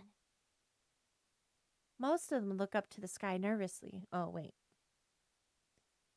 I'm just about to get going when a loud flapping sound overhead catches my attention. I expect it to be a bird, but instead it's yet another bat. More people seem to be going in the direction I was headed than anywhere else, so I stick to that. By now, my winged guide is almost out of sight again, just as a little black speck in the sky flying in. Just a little black speck in the sky flying into the distance. Farther up the road, there's a slope that leads to a big, fancy-looking building. It doesn't look like a shop or a restaurant, at least not one that I've ever seen, but there are so many people going in and out that it has to be open to the public. That's good enough for me. They'll give me somewhere dry to spend some time, and maybe I can learn something useful. Plus, places like this usually have plenty of valuables inside. If I'm lucky, yeah, I might be able to find something to fund my next few days. After all, the bigger the target, the less likely they are to notice something's missing. Ooh. Ooh. The sturdy oak door isn't as heavy as it looks, a firm push being enough to heave it open. Gingerly stepping inside and out of the rain, I'm greeted by books. Lots of books. Books on shelves, books on tables, books on the floor, books everywhere. The place even smells of musty old paper, and the dozen or so people inside are mostly leafing through pages in the aisles. The odd silence about the building is striking, given how many are around. It doesn't look like a shop, so I assumed this must be a library.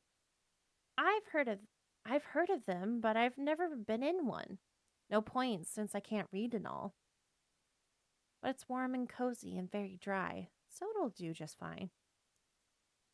There's a desk near the entrance with a computer on it that I assume would be here where I could check in. It's unattended, which is good for me. Oh, hi, fat man. You're a good boy. Are you going to sleep there, or are you going to sleep with Macy? Yes, sweetheart, that's your reflection. He got creeped out by his reflection on the computer. Oh, and he's decided to go sleep in the dog bed with Macy.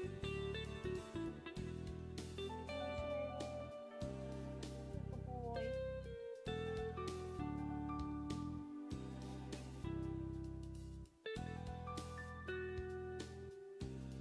There are plenty of people, but it's not too busy. Lots of empty, unwatched spaces.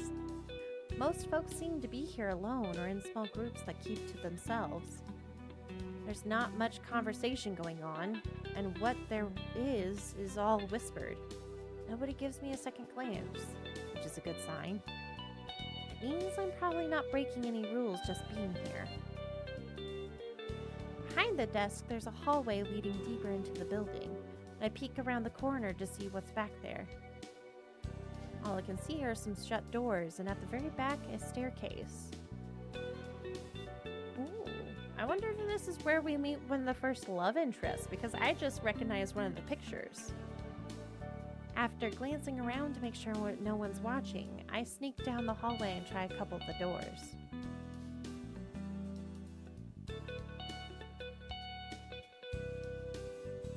All of them are locked. I could probably pick them if I wanted to.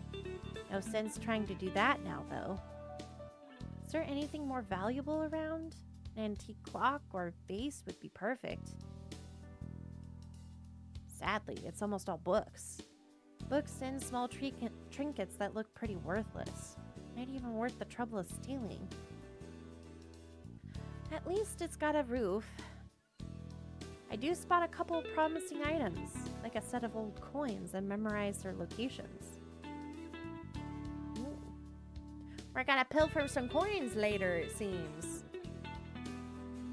I do spot a couple promising items, like oh. I wander back to the main area where I came in. Outside, it hasn't started raining yet, but it's only a matter of time. The wind is loud and gusty, and even opening the door is enough to make me shiver. If nothing else, I can probably wait out the rain here. But, ugh. My poor abandoned snacks back at my den. What a waste. Can't do anything about it now, though. I should keep looking around. I move slowly through the area, never going beyond what seems to be the public area.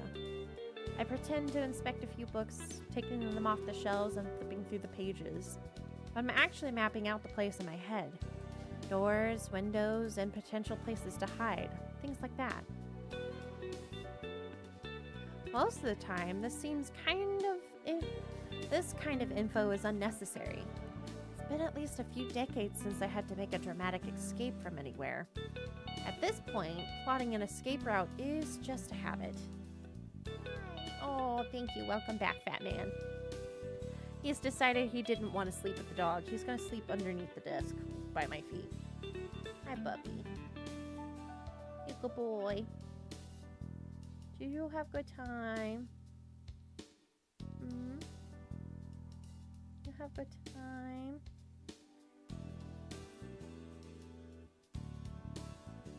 He's a good fat man. Overall, I like what I'm seeing. Even with locked doors and off-limits hallways, there are a lot of nooks and crannies that would make good hiding spots. Especially as a fox. Automatic feet warming cat 2000, right? I used to use my dog a lot as a feet warmer. But she doesn't have a bed underneath the desk I use anymore. I put it on the side desk because I don't have enough space to like quite scoot up like I used to, because this desk is smaller than the other one I had. From the thick dust that coats a lot of the areas, I can tell they don't get a whole lot of visitors. If I'm careful, I might be able to go a whole week or more without being noticed. As long as I can get in and out of the building easily, that is. And with the huge windows that line the back wall, that seems easy enough to do. I weave around a couple of shelves that are taller than I am, heading for the far back corner. I peer around the corner of the last aisle just to make sure I'm alone. But I'm not. At a small table by the window sits a woman with a small book in her hand, resting against her fingers. She's perfectly still, but mouths the words on the page as she reads, like she's tasting them instead of just seeing them. Her expression has the distant look of someone way off in her own world, far away from this one. She looks so at peace that I think she must belong in that other world. She's beautiful and elegant in the same way as a painting, with the light from the window shining on her like a display. I think we met one of the romance options. Or the romance option? I don't know. Are there multiple romance options? Cursing my clumsiness, I silently back away in case she decides to investigate. But she doesn't leave her chair. I suppose it's nothing. I like how there's accents. I like how the accents are like on brand. Kind of. For the most part. She turns and gazes out the open window. At what? I don't know. A moment later, she returns to her book and leaves this world again. I stay hidden, my face still burning up a little bit. Yes, I think this will be the perfect place to spend some time. Suddenly, there's a much louder boom than the one I caused, as thunder rumbles outside. A few people look around the library, startle at the sound, and look around. I miss storm season. I'm not gonna lie, I miss storm season. I like the rain. I like the clouds. I like the smell of the petrichor. I don't like how my dog gets panic attacks whenever it so much as blows harder than a breeze. But I like the storms. Sighing, the girl in the chair pulls the window beside her closed, the first drops of rain falling not a minute later. I'll investigate the windows later. Right now, I don't want to bother her. So I head back to one of the plush chairs on the other side of the library and take a seat. You like rain so much, I'll sit by the window during a tornado. Hey, I've grown up in Tornado Alley. When it's like really storming outside, we all go outside and watch. It is a pastime. Partially because we need to know what's happening, and partially because like we're just nosy. If you've ever grown up in Tornado Alley, you know exactly what I mean. I remember when my sister-in-law first moved down here. She's from Minnesota. And so they don't really, as far as I know, experience tornadoes over there. So when she got her first tornado watch, well, during the season when we were like under most of like our tornado watches and stuff, like in warnings in some areas, I was down in college in the city, and my sister-in-law texted me and was like, "Are you okay? There's a tornado watch in your area." And I'm like, "Yeah, it's fine. It's just storming. This happens all the time. I'm good. If anything happens, the tornado sirens will go off. It's fine." It's really funny. Oh, I love her. As long as I'm warm, I'd watch too. Yeah, and sometimes the rain gets really cold. It's kind of like having coffee. I've never seen a tornado or anything like this. I guess I'm lucky. I've never really seen a tornado in real life. I've seen plenty of funnel clouds. And straight line winds are pretty scary. But I generally like seeing like storms. I think it was like a year or two back. It might have been about a year, actually. The beginning of our storm season, it was either the beginning or end of our storm season. There had been like a tornado just a couple of miles outside of like my childhood house. Which nobody in my family lives there anymore.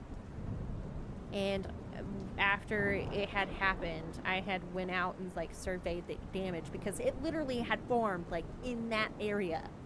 It touched down in that area, and you could see like the destruction as it was like forming, how it got worse and worse. And I kind of followed it for a while. Not gonna lie, it was oddly fascinating to see and sad in a lot of ways. Nature doesn't try to kill, the body is just weak.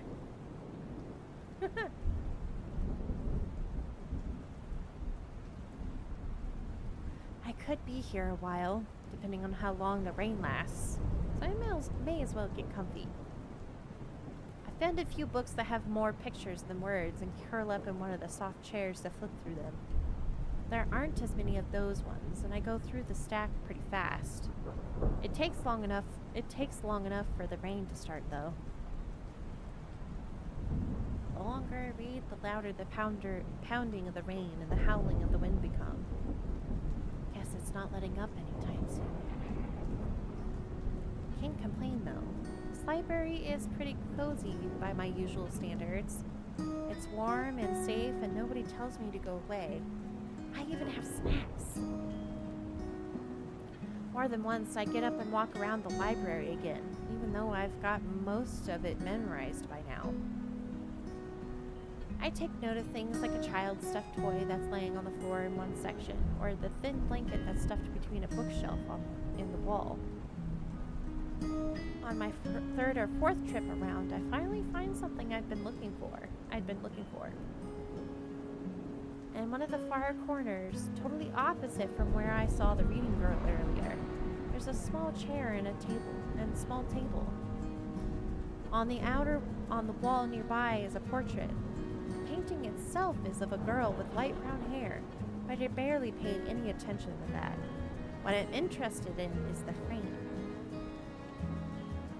It's lovely. It looks like it might be made out of gold. It certainly shines like it.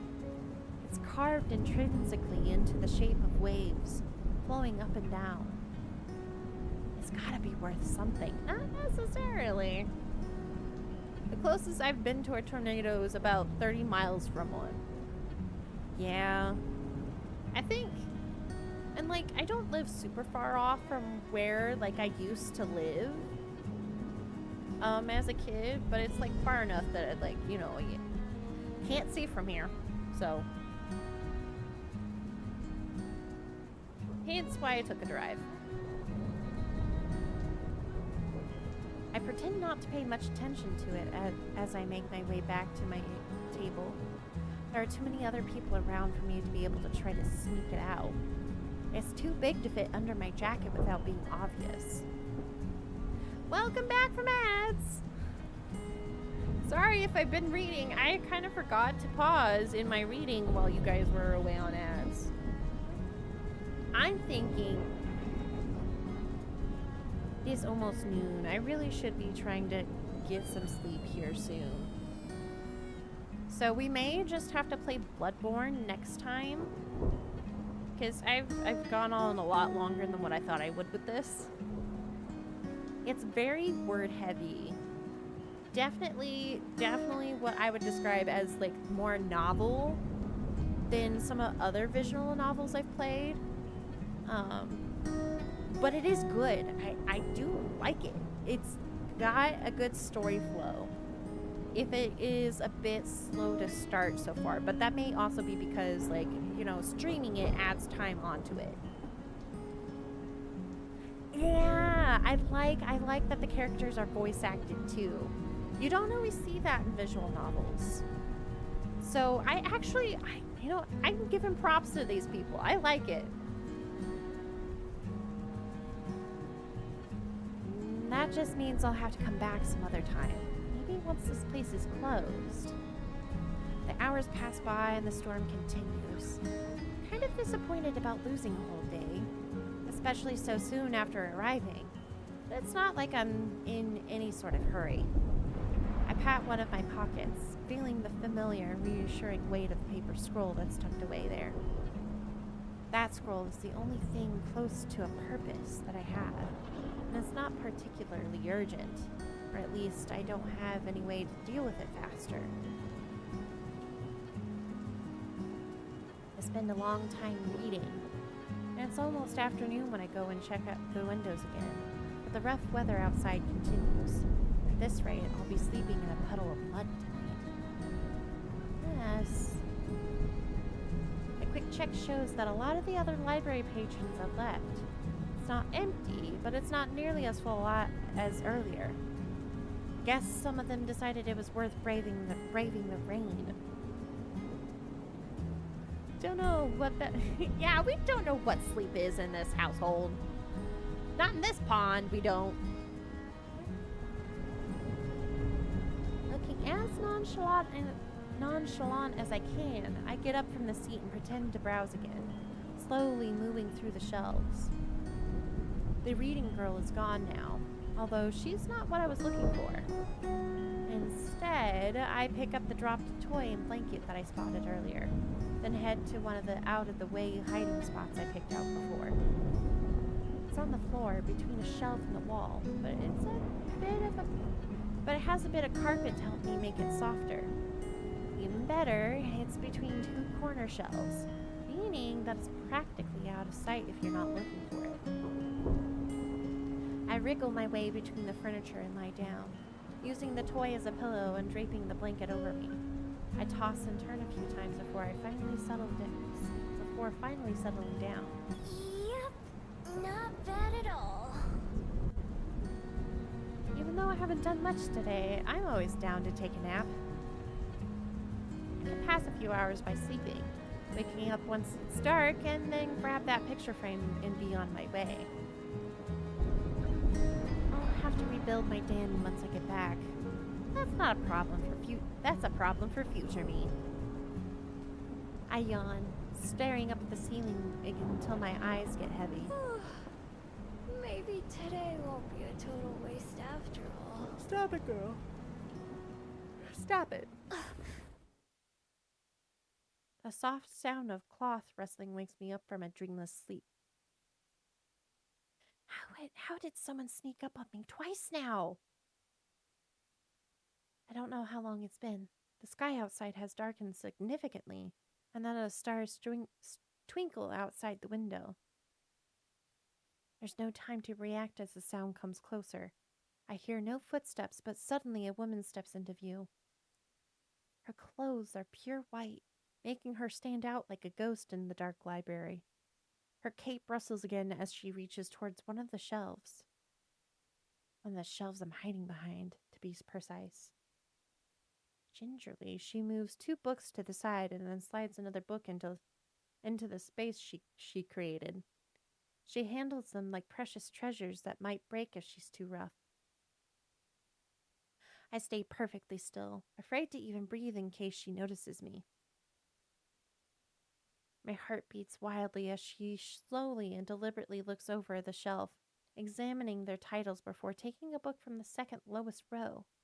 Though the gap she creates in the shelves, our eyes meet in the darkness. Oh no. I tense up as she steps around the shelving between us to get a better look at me, preparing myself to leap away if need arise. The carefully memorized layout of the library flashes through my mind as I frantically plot the best way to flee.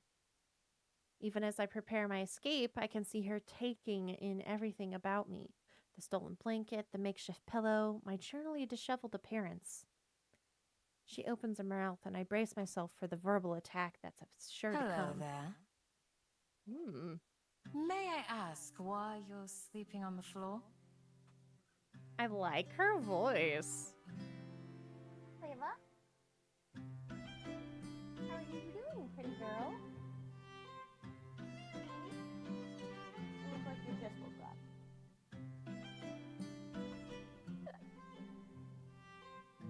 It doesn't matter what I say. Just distract her enough to get away. I don't have anywhere else to sleep.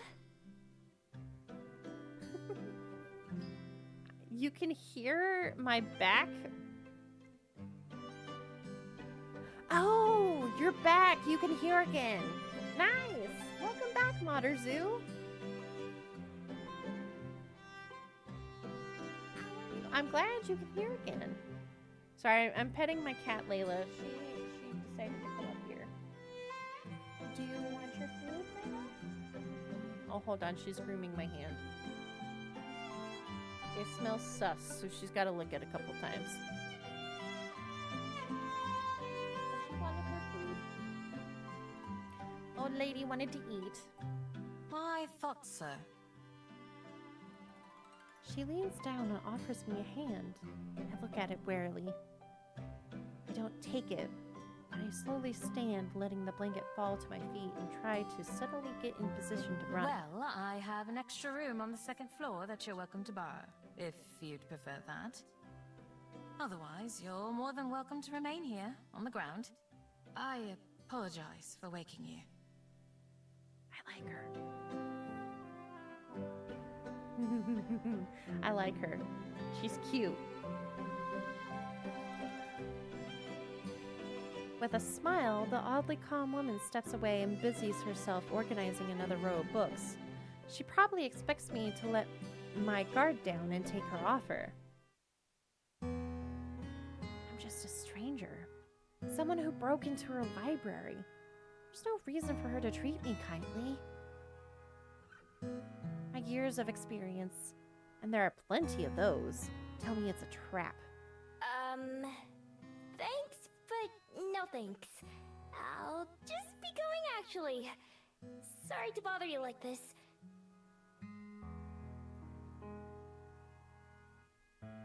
I hurry past her, shoulders tense as I expect her to grab me or try to stop me. She doesn't, though. The one time I glance back, she's watching me with a strange expression I don't recognize. When I get outside and away from the library, I breathe a sigh of relief. Whew, that was close. I think she just left all of her food in there. I'm not falling for that one again. Oh, again? Last time I let someone feel sorry for me and accepted a place to stay, I woke up to them trying to empty my wallet. I may be a thief, but at least I'd do it honestly. I wouldn't try to trick someone like that. That wasn't the first time someone tried to fool me and take advantage of me either. Still, it's a shame to lose such a nice hiding place. Yeah, but she's been tricked before. Maybe I'll give it a couple days for that woman to forget about me, and then try again. Yeah. If she wasn't lying about there being an empty room on the second floor, then maybe I could sneak into there. Ooh, yeah, she could. Tonight, though, I'm on my own. Shivering, I wrap my coat and my tail tightly around myself as I think about what to do next. The rain has stopped, although it's still cold and cloudy. My stomach rumbles, since I haven't eaten anything other than snacks all day. Blech. I may as well get it over with and go check the status of my den.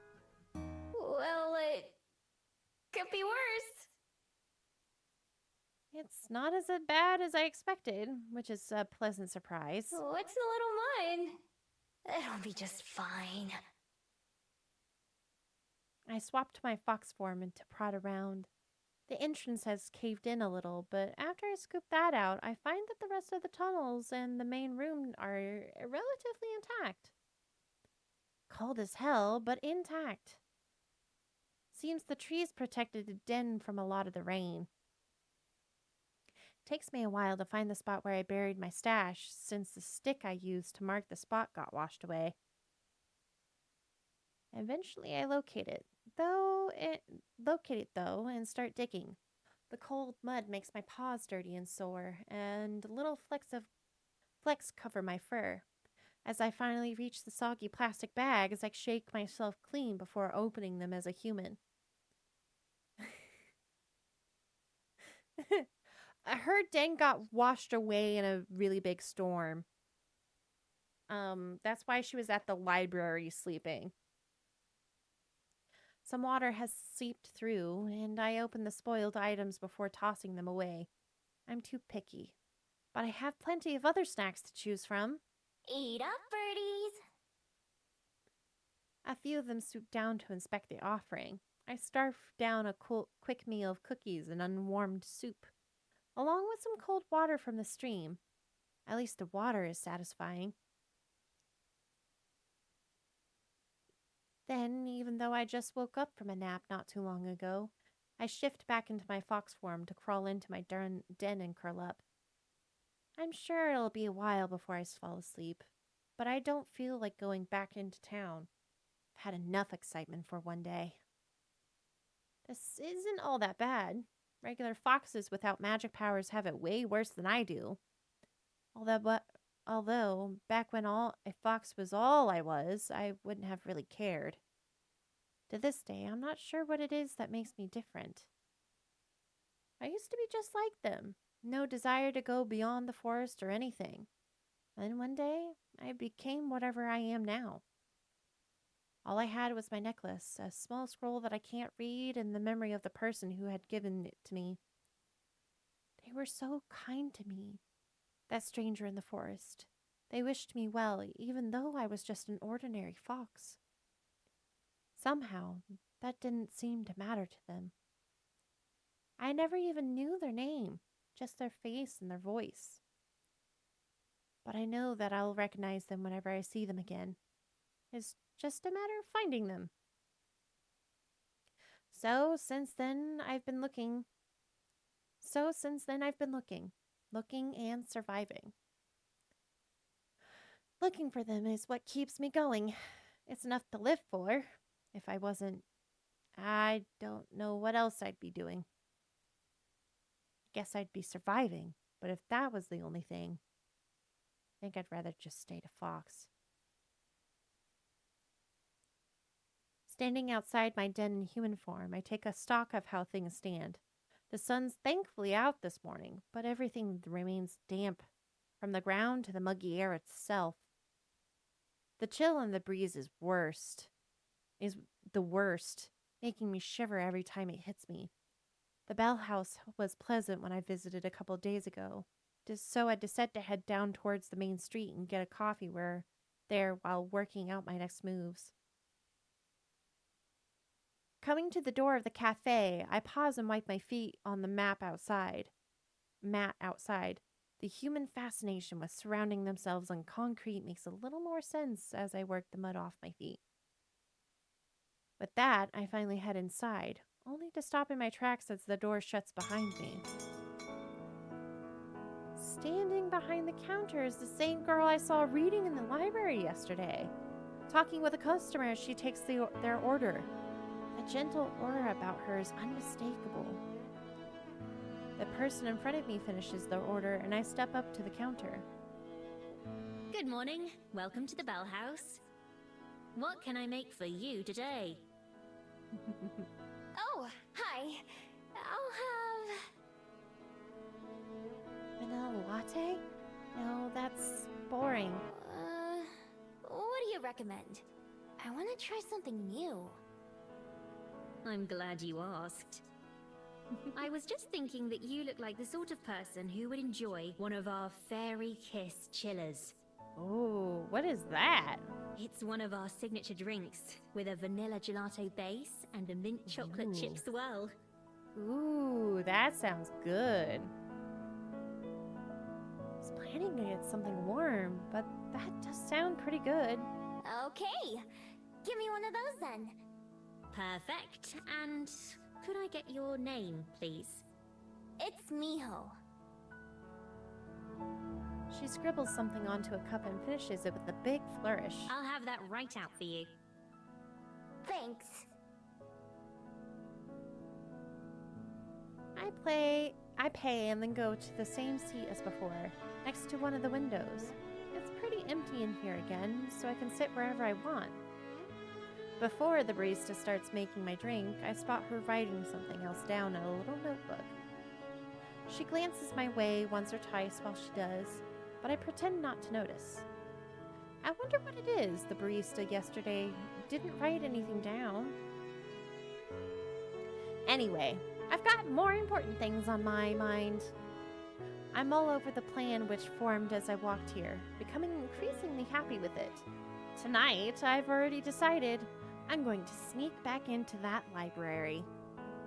Between that picture frame and some of the other trinkets I saw, I should be able to pilfer enough to fund my next few days in Wellington.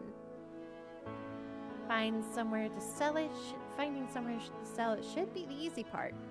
I've got a dozen excuses I can recite about where the items came from. Dead grandma, spring cleaning, new renovations.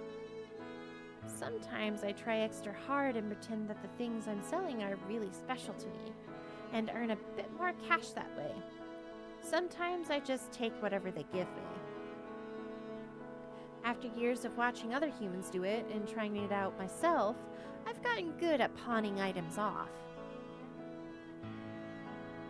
I find myself idly watching the barista make my drink. While I do, I practice a disarming smile. All of her movements are quick and practiced, but she has the same faraway look in her eyes that I noticed yesterday. She looks up and our eyes meet. I didn't look away.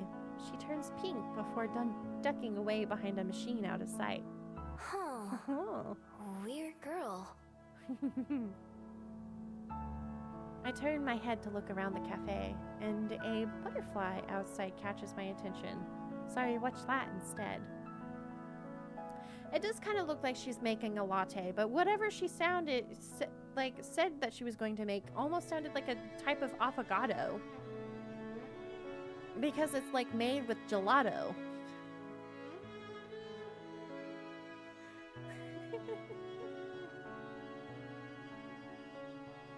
It flutters back and forth, landing on a flower and resting its wings. Mio!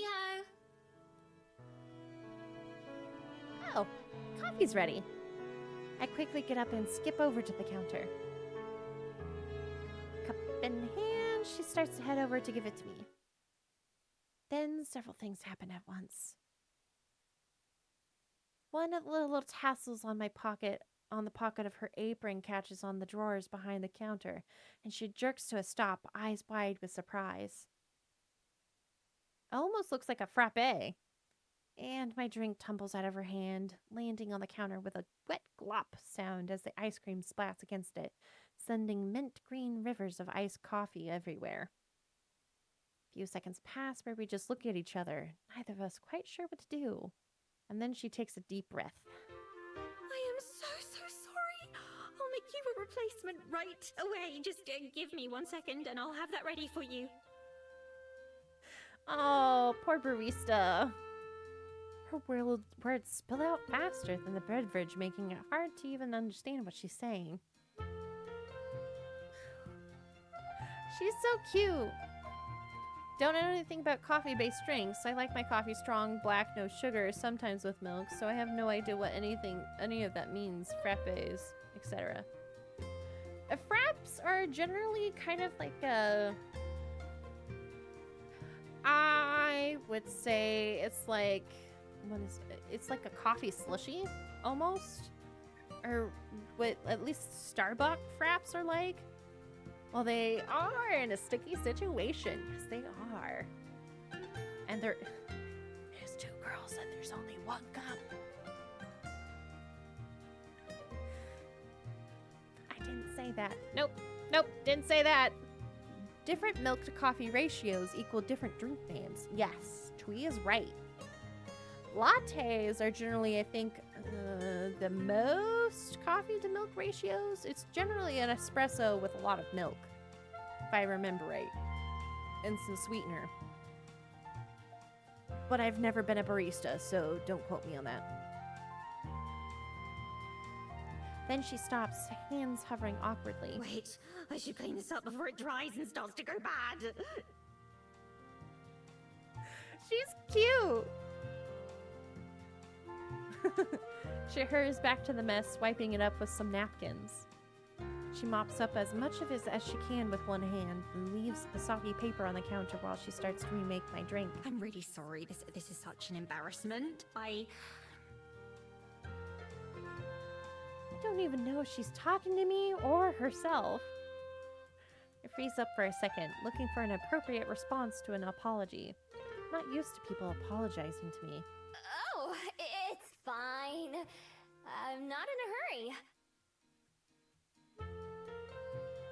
I think when she's flustered, she's really cute. Instead, I sit back down to one of the tables and watch. She makes the drink twice as fast and then carries it very slowly to the counter, setting it down in a clean spot. This time, she takes a deep breath before speaking, like she's afraid she's going to mess that up too. All right, here's your drink. Again, I'm very sorry. Oh. It's your first time here, isn't it? I hope it doesn't leave a bad impression. Second, actually. Yesterday was the first time. How'd you know? I make an effort to remember as many of our customers as I can, as well as their favorite orders. I believe you can learn a lot about a person from how they drink their coffee.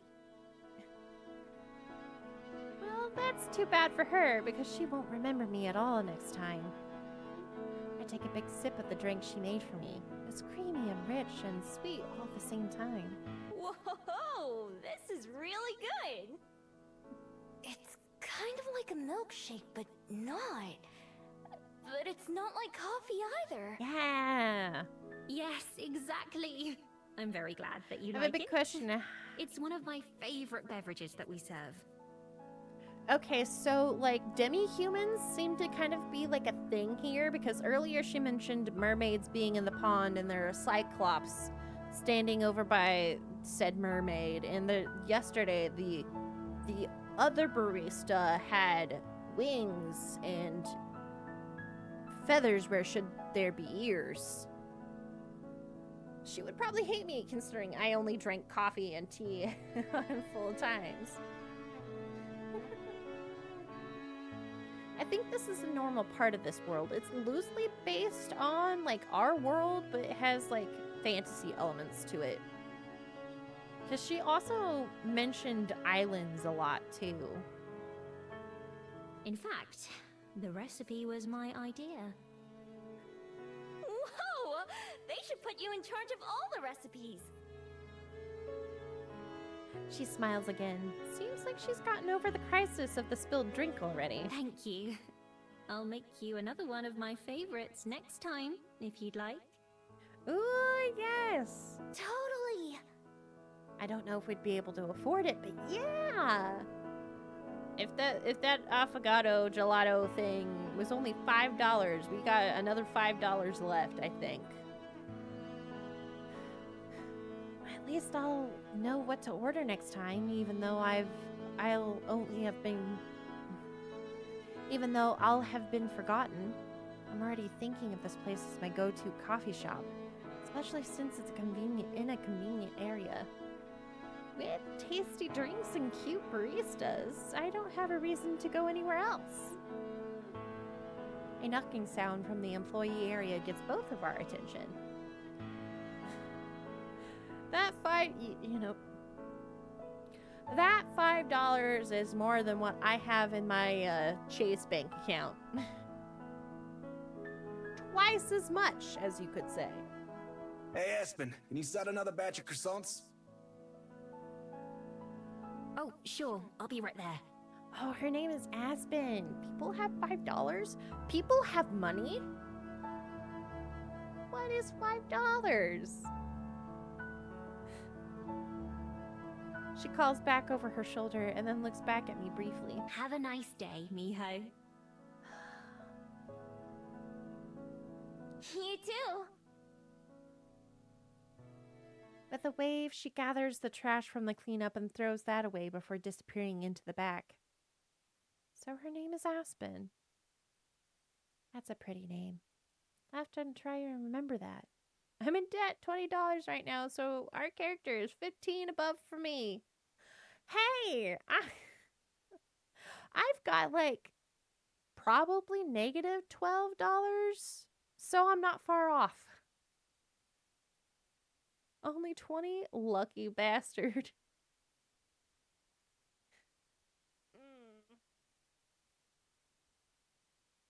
That's why I have my stream deposits different than my, go into a different account than my Chase. And I think I'm just gonna let that one go. I'm just gonna let it go. I'm gonna let the account close and then pay the fee. Yes! Though last time this happened, they refunded their service fee. So right now I'm using Venmo primarily. I want to switch to something else eventually, but I would like to have a little bit more money. I think I know what like major bank I would switch to.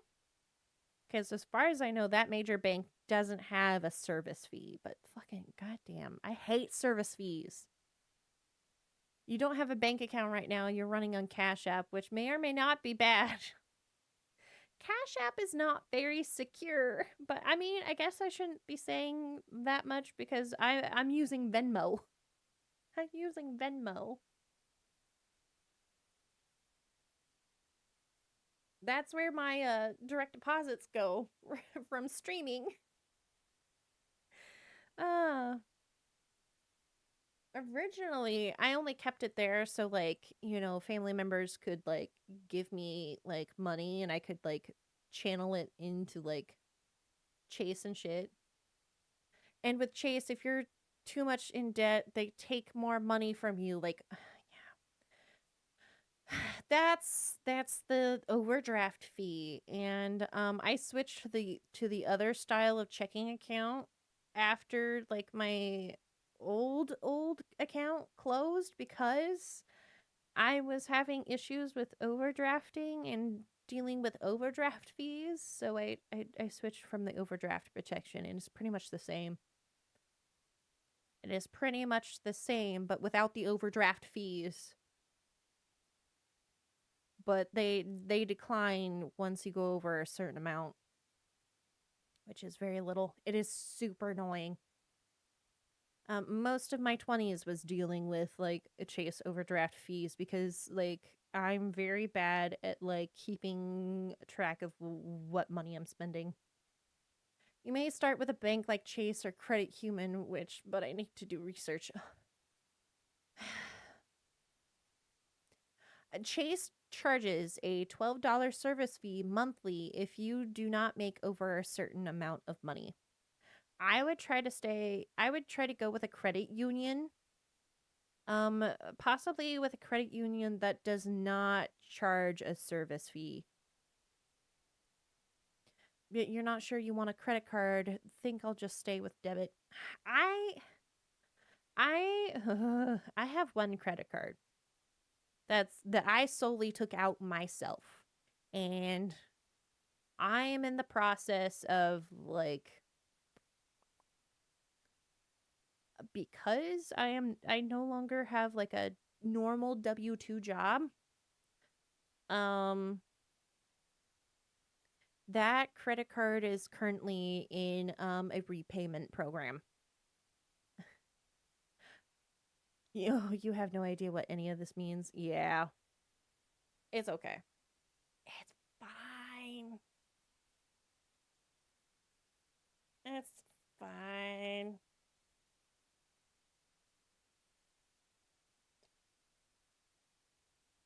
Me, what last you heard when you come back?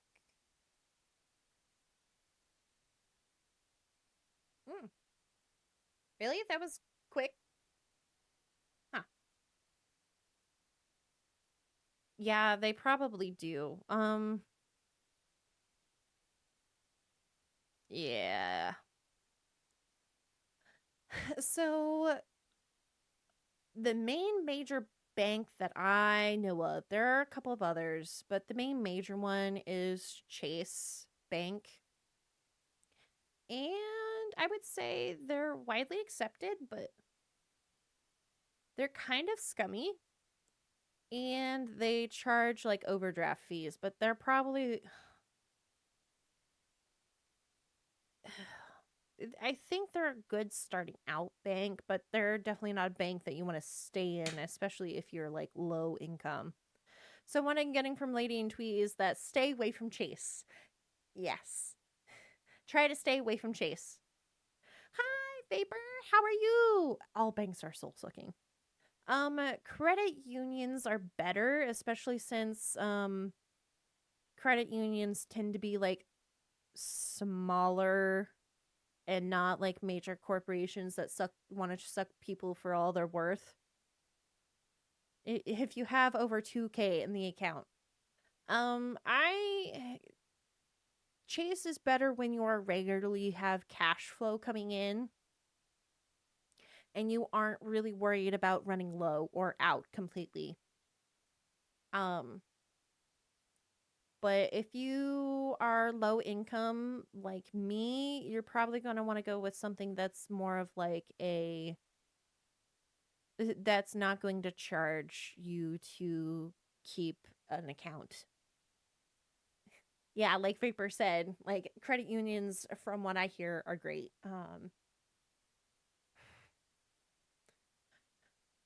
I think once I start making some decent money again, I'm probably going to be switching to the same bank that my mother and my brother both use, and they switched to. Could you just open an account, put whatever money I have in there, and not get in debt or trouble?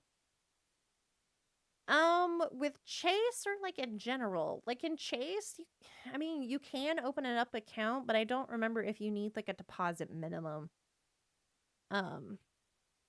Generally, from what I know, like most banks do require you to keep a minimum balance because of like, I don't know, like things. Some don't really require a minimum balance, but that's also part of the reason why I'm using Venmo, because you can just open up an account and get a debit card from them and not be charged anything at all. Um,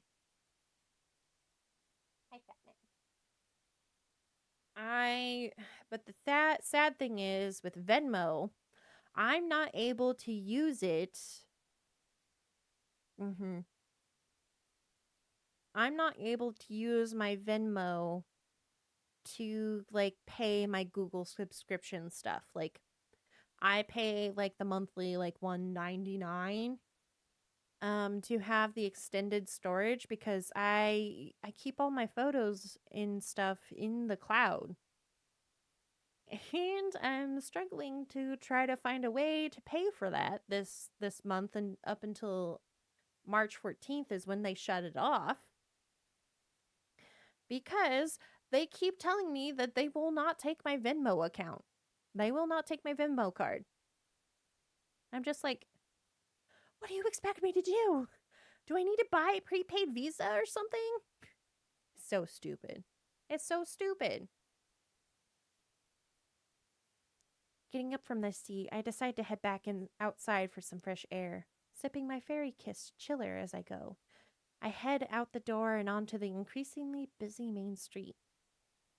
I already know my plans for tonight, but I have still got some time to kill before then. What should I do?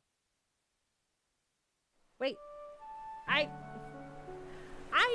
suddenly them introducing choices was like, what? Okay, that's so dumb. Like, it's a card, it has money, take my money. Yes. But purely online forms of banking, like Venmo, are risky. And so a lot of places don't accept Venmo as a form of payment. Oh, my voice is starting to crack. I think this is a good place to end it for today. We've been live for almost 3 hours. We may pick this up again at some point, but it also depends on where we're at with like other games and stuff. We're gonna find somebody to raid. Killzak plays just redeemed hydrate. Thank you for the hydrate. You're fucking right. If only we could eat the rich. If only the rich paid their fucking taxes. If the rich just paid their fucking taxes, we'd be fine. But a certain somebody idolizes the Gilded Age and wants to make a Gilded Age 2.0. But that's all I'm going to say about that. That's all I'm going to say about that. Because if I get into it, it's gonna be bad. It's gonna be bad for me. It's gonna be bad for everybody. So we're gonna go find somebody to raid. I feel you, sister. Yeah, Twee, you know. Let's see here.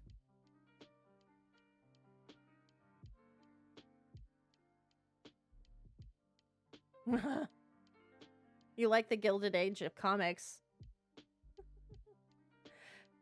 I don't live in the US, but I know the pain. It's so bad right now. It's so bad right now. How everything is kind of going... It's not just kind of going downhill. It's like going downhill in a ball of fire. It is bad. And some people don't realize it's bad or realize how bad it is. And some people are cheering for it. And it makes me very sad. It's part of the reason why I've been so depressed lately. Having a complete Morrow on The Office is bad. Oh, moron in The Office. It's not that just that he's a moron. It is that he is a wannabe dictator who idolizes a certain Russian person, and it's just it's bad. It's bad. Okay. I'm trying not to get up on a high horse here because I try to keep streams from getting political, but if y'all have seen my blue sky, you know how I feel about everything that's going on right now.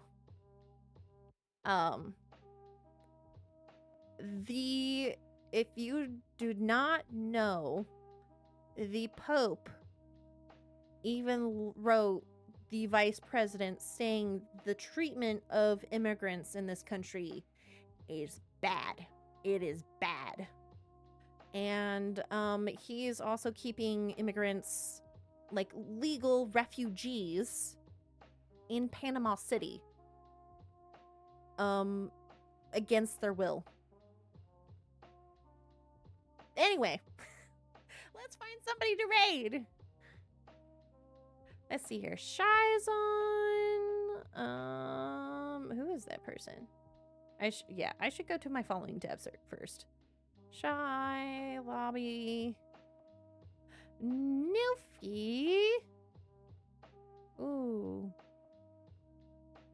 Okay. Okay. Would you guys like to see a 2D axolotl lady who is drawing something? She's also a yapper. She's a cutie patootie. Following the situation pretty close because it gives validation, and I'm an immigrant in Portugal. It is a very bad time to be somebody who is not part of the idealized traditional Christian ways in this nation right now, as well as not being for authoritarian fascist ruling, and also poor. You're really fucked if you're poor, especially if you're poor or an immigrant, or you're poor and you're trans or non-binary. It's bad. I've never once in my life have been more afraid of in my whole entire life. And the fact that I even have family, I live in a red state. I have family members who are supporting this kind of shit, and it makes me so sad. It makes me so fucking sad. Oh yeah. Oh yeah. Do you guys want to watch a cute little fellow axolotl draw, or do we want to watch some gameplay? Do we want to find somebody who's playing a game? Follow with the real Nilfy is great. Yes to what? Yes to what? The drawing or the game? I need specifics. Draw. Okay. You want to draw. Okay, Nilfy is a fantastic artist. And not to mention, if you get her talking about any of the Atelier, I think it's how she pronounces it, Atelier games, she will go off on like some beautiful tangents. Plus it's always fun seeing her draw. I can't get to the raid button because there we go. There we go. Aww, anyway. So cute. Aw, thank you. Thank you for the pats. Anyways, I hope y'all have a good day. The next time we will be streaming will be Saturday. Whether that means Saturday night or Sunday morning, I don't know yet. It really depends on things. But thank you for everybody who popped down in and said hello. I hope you guys say hello to Nilfy. I mean, Yeah, Nilfy. Sometimes I struggle with saying names. I'm sorry. She is a fellow Axolotl. She is an Axolotl dragon, if I recall, and she made her own model. I fucking love it. If you copy that raid message and want to chat, please do use it. Anyways, I hope everyone has a good time, and bye!